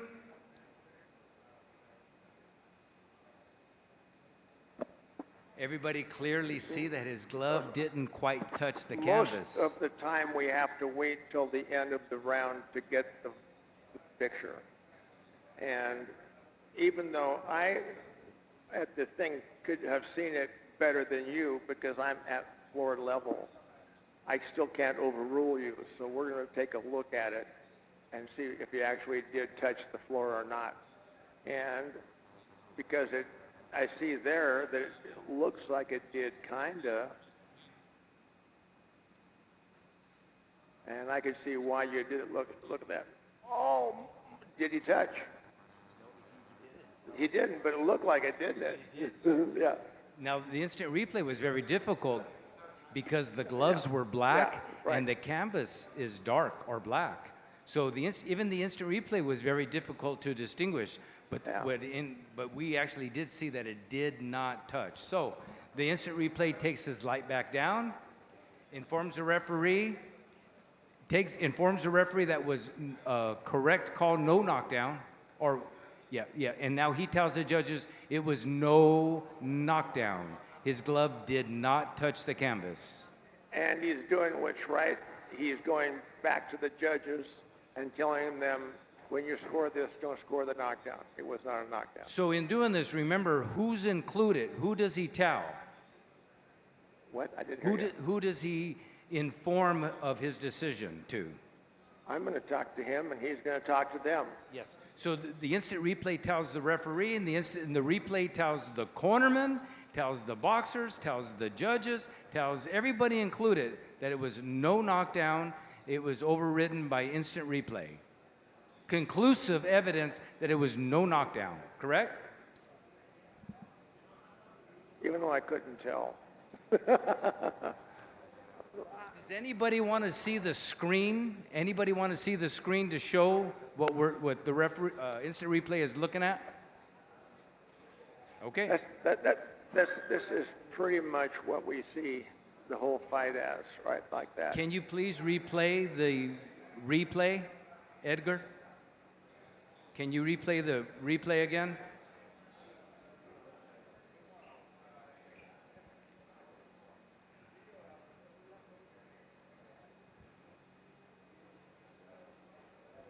No, that was the beginning. Can you replay the replay that showed the knockdown when the last referee was in?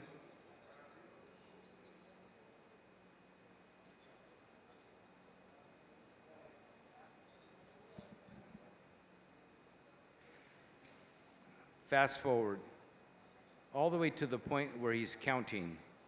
Okay, stop and then rewind, please.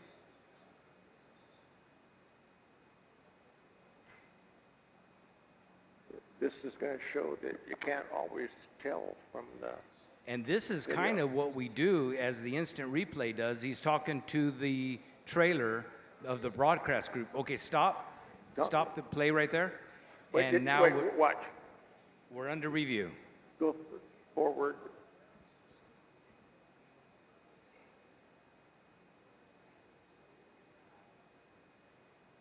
Does that glove touch?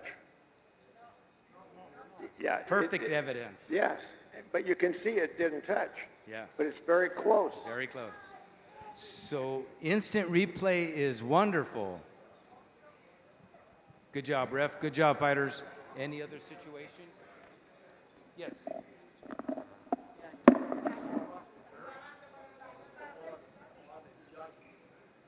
Very important.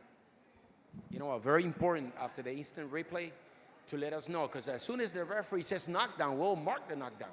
So it's very important that, they come to us, let us know, so we'll do that change, So thank you.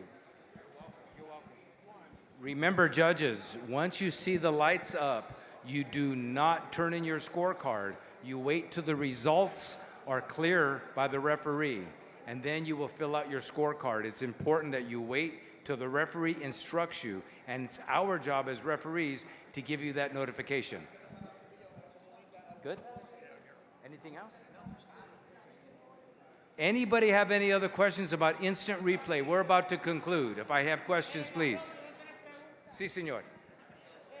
Dale, gas.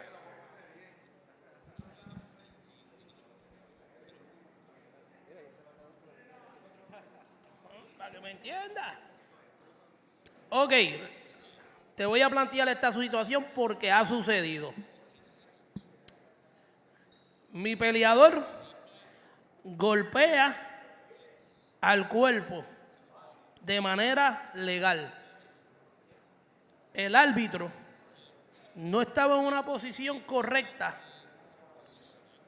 El oponente se queja de que fue bajo, pero fue totalmente una manipulación y ganó. El árbitro lo decretó bajo, le da sus 5 minutos para que él se recupere. Se recuperó, pero en el mismo round noquea a mi peleador, porque lo vi y lo viví. Y tú sabes de quién hablo. Ahí, cuando se acaba la pelea o se acabó el momento, se va al replay si ya él perdió por nocaut, porque el golpe fue legal, se vio en el replay que fue un golpe totalmente legal. Pero después el mío pierde. O sea, perdieron los dos en una misma pelea. No, me explico nuevamente. Yo soy el peleador. Le doy completamente legal a mi oponente. Pero mi oponente hace un show y alega que fue ilegal. Ustedes como árbitro muchas veces no tienen y reaccionaron y lo contaste como ilegal. Y procediste a darle los 5 minutos de recuperación a él, cuando debió de haber perdido por nocaut. Pero entonces, en el mismo asalto, él se recuperó y noqueó a mi peleador. pero ya había perdido. Si íbamos al replay, había perdido. No sé si me están entendiendo. Muchas gracias. Excellent question. Now remember, the world is not perfect and no other sport is perfect. We want to get it right. However, we cannot turn back time and we cannot take away the knockout. So the knockout was the natural conclusion of the fight. We have to stand with the knockout. Even though the question was that a correct call? We cannot, instant replay is not designed to go back in time as a time machine. We have to come to its natural conclusion, which was the knockout. Is that okay? Understood? I'm sorry? ¿Cómo es? Continúa la pelea, pero si esta persona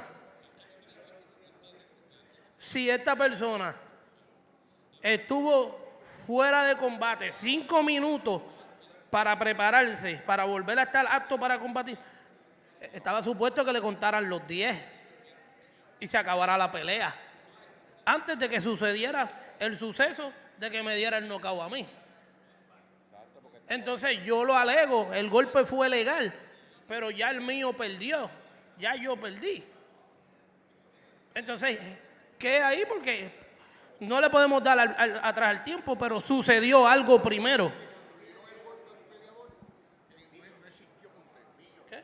No existió con pero pasa hasta replay ahora.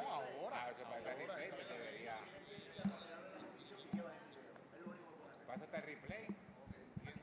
So in all fairness, the result is you cannot take away the natural conclusion of the fight and you can't take away the knockout.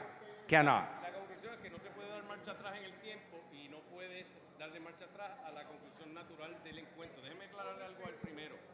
Since you didn't have equipment, let's clarify the comment before you, and then you can think about your response again. Okay, please with What us. the explanation was is that there's the rounds going, and one fighter hits the other fighter fairly.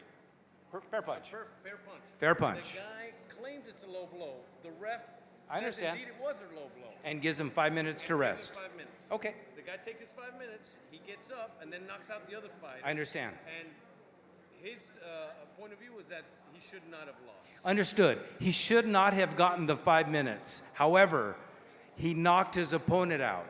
The 5 minutes is going to be it's going to be a controversy decision. However, he knocked his opponent out. You can't change that. There's no way an instant replay will change the outcome of the fight. He's knocked out. He's sound asleep. I can't do anything about it. Instant replay is not to determine that. Now he has to file an appeal to the commission the next day. And the commission may or may not be able to overturn that, but it is not the position of instant replay, okay? Now, in your appeal, you can show him evidence that he should not have gotten the 5-minute rest. And it's up to your local commission to make a decision, okay? Well, the fighter is in the 5-minute rest. Right. He can ask for the replay? No. Yeah, during the 5-minute rest, we can ask for a replay, of course. Of course. Yeah. We'll get During the 5-minute rest, absolutely. replay in 1 minute. He can absolutely ask for the replay during the 5 minutes, and the replay will say, no, that was a fair punch. We're going to go back to order. He's going to call start of the fight. The problem is that at this point, if it took 30 seconds, if it took 1 minute, I can't get that back. But we will change it to a knockdown. But he still got knocked out. And then he knocks his opponent out, and then we can't change that. Okay? It's unfortunate. Yeah. Instant replay would have One more helped question. that.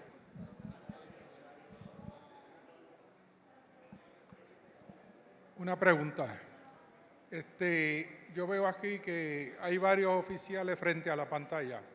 En una pelea legal, solamente puede estar usted nada más, ¿verdad?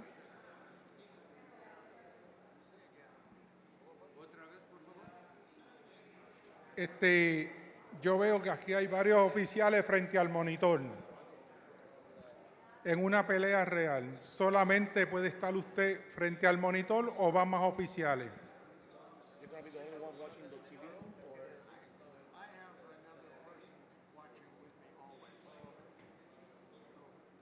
In Spanish, I always have somebody looking over my shoulder when I'm reviewing it. There's always two of them. It's a commission member normally. I always have, if I'm going to make a decision, I confirm it with somebody else, or I turn it around and give it to the referee, let him look at it.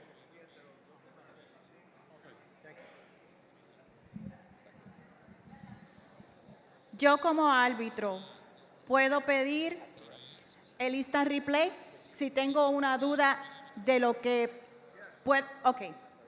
Okay. Thank you.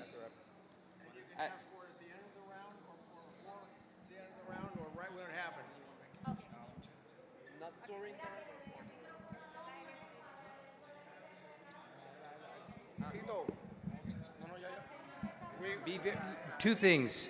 Referee, please come up. Yes, can you go into the ring? I want to do your scenario. I know, perfect. Boxers, I need 2 boxers back in the ring, please. 2 boxers back in the ring.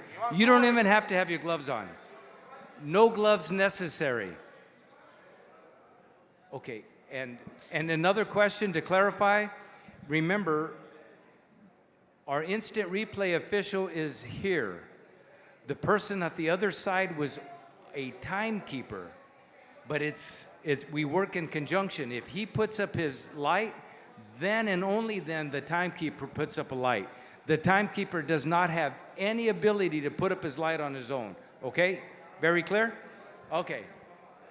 So now a situation happens where she wants instant replay. So at this point, she'll just basically point to you and go like this, or how does she want to do that? We've never had a referee stop the fight and ask for a replay. Just during the competition, right?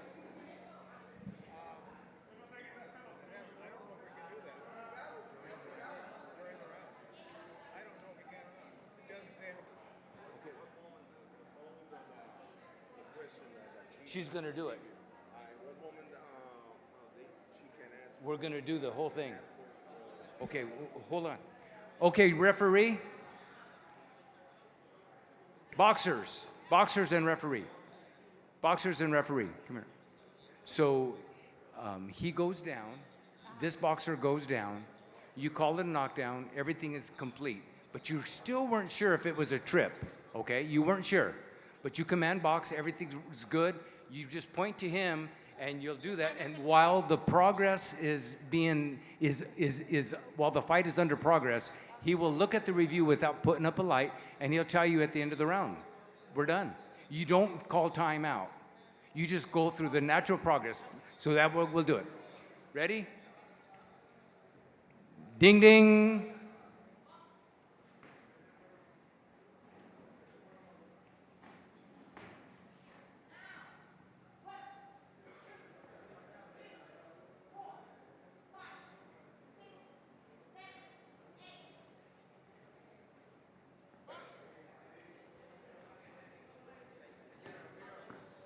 Ding, ding.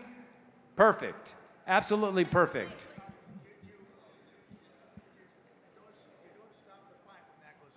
You don't stop the fight when that goes on, just because the light's up. That means I'm going to review it when the round is over.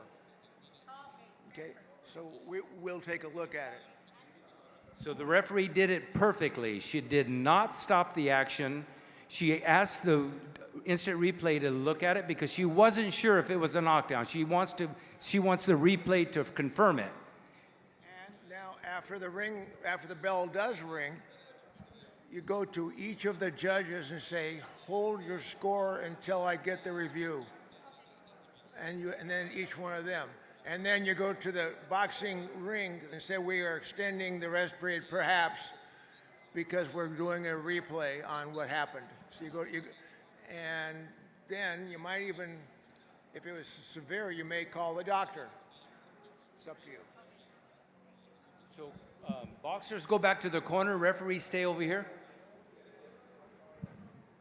So this would be the communication, is right here. Here's our instant replay, here's our referee. The instant replay said knockdown, your call is perfect. She understands that. She'll now notify the judges. We were under instant replay, so she will notify all 3 judges. The knockdown stands. The knockdown stands. The call stays. Does that answer your question? Okay. And now she'll collect the scorecards and verify that, yes, in fact, you scored the knockdown. She'll notify the judges, score the knockdown stands. Okay? Muchas gracias. Any more questions? Any more questions? I know you all have a fight tonight. God bless you all. Thank you so much. Thank you, thank you.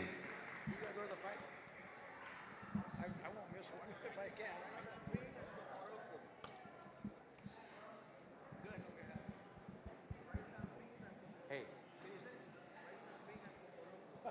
Thank you, bro. Thank you so much. Thank you, brother. Thank you. Do not let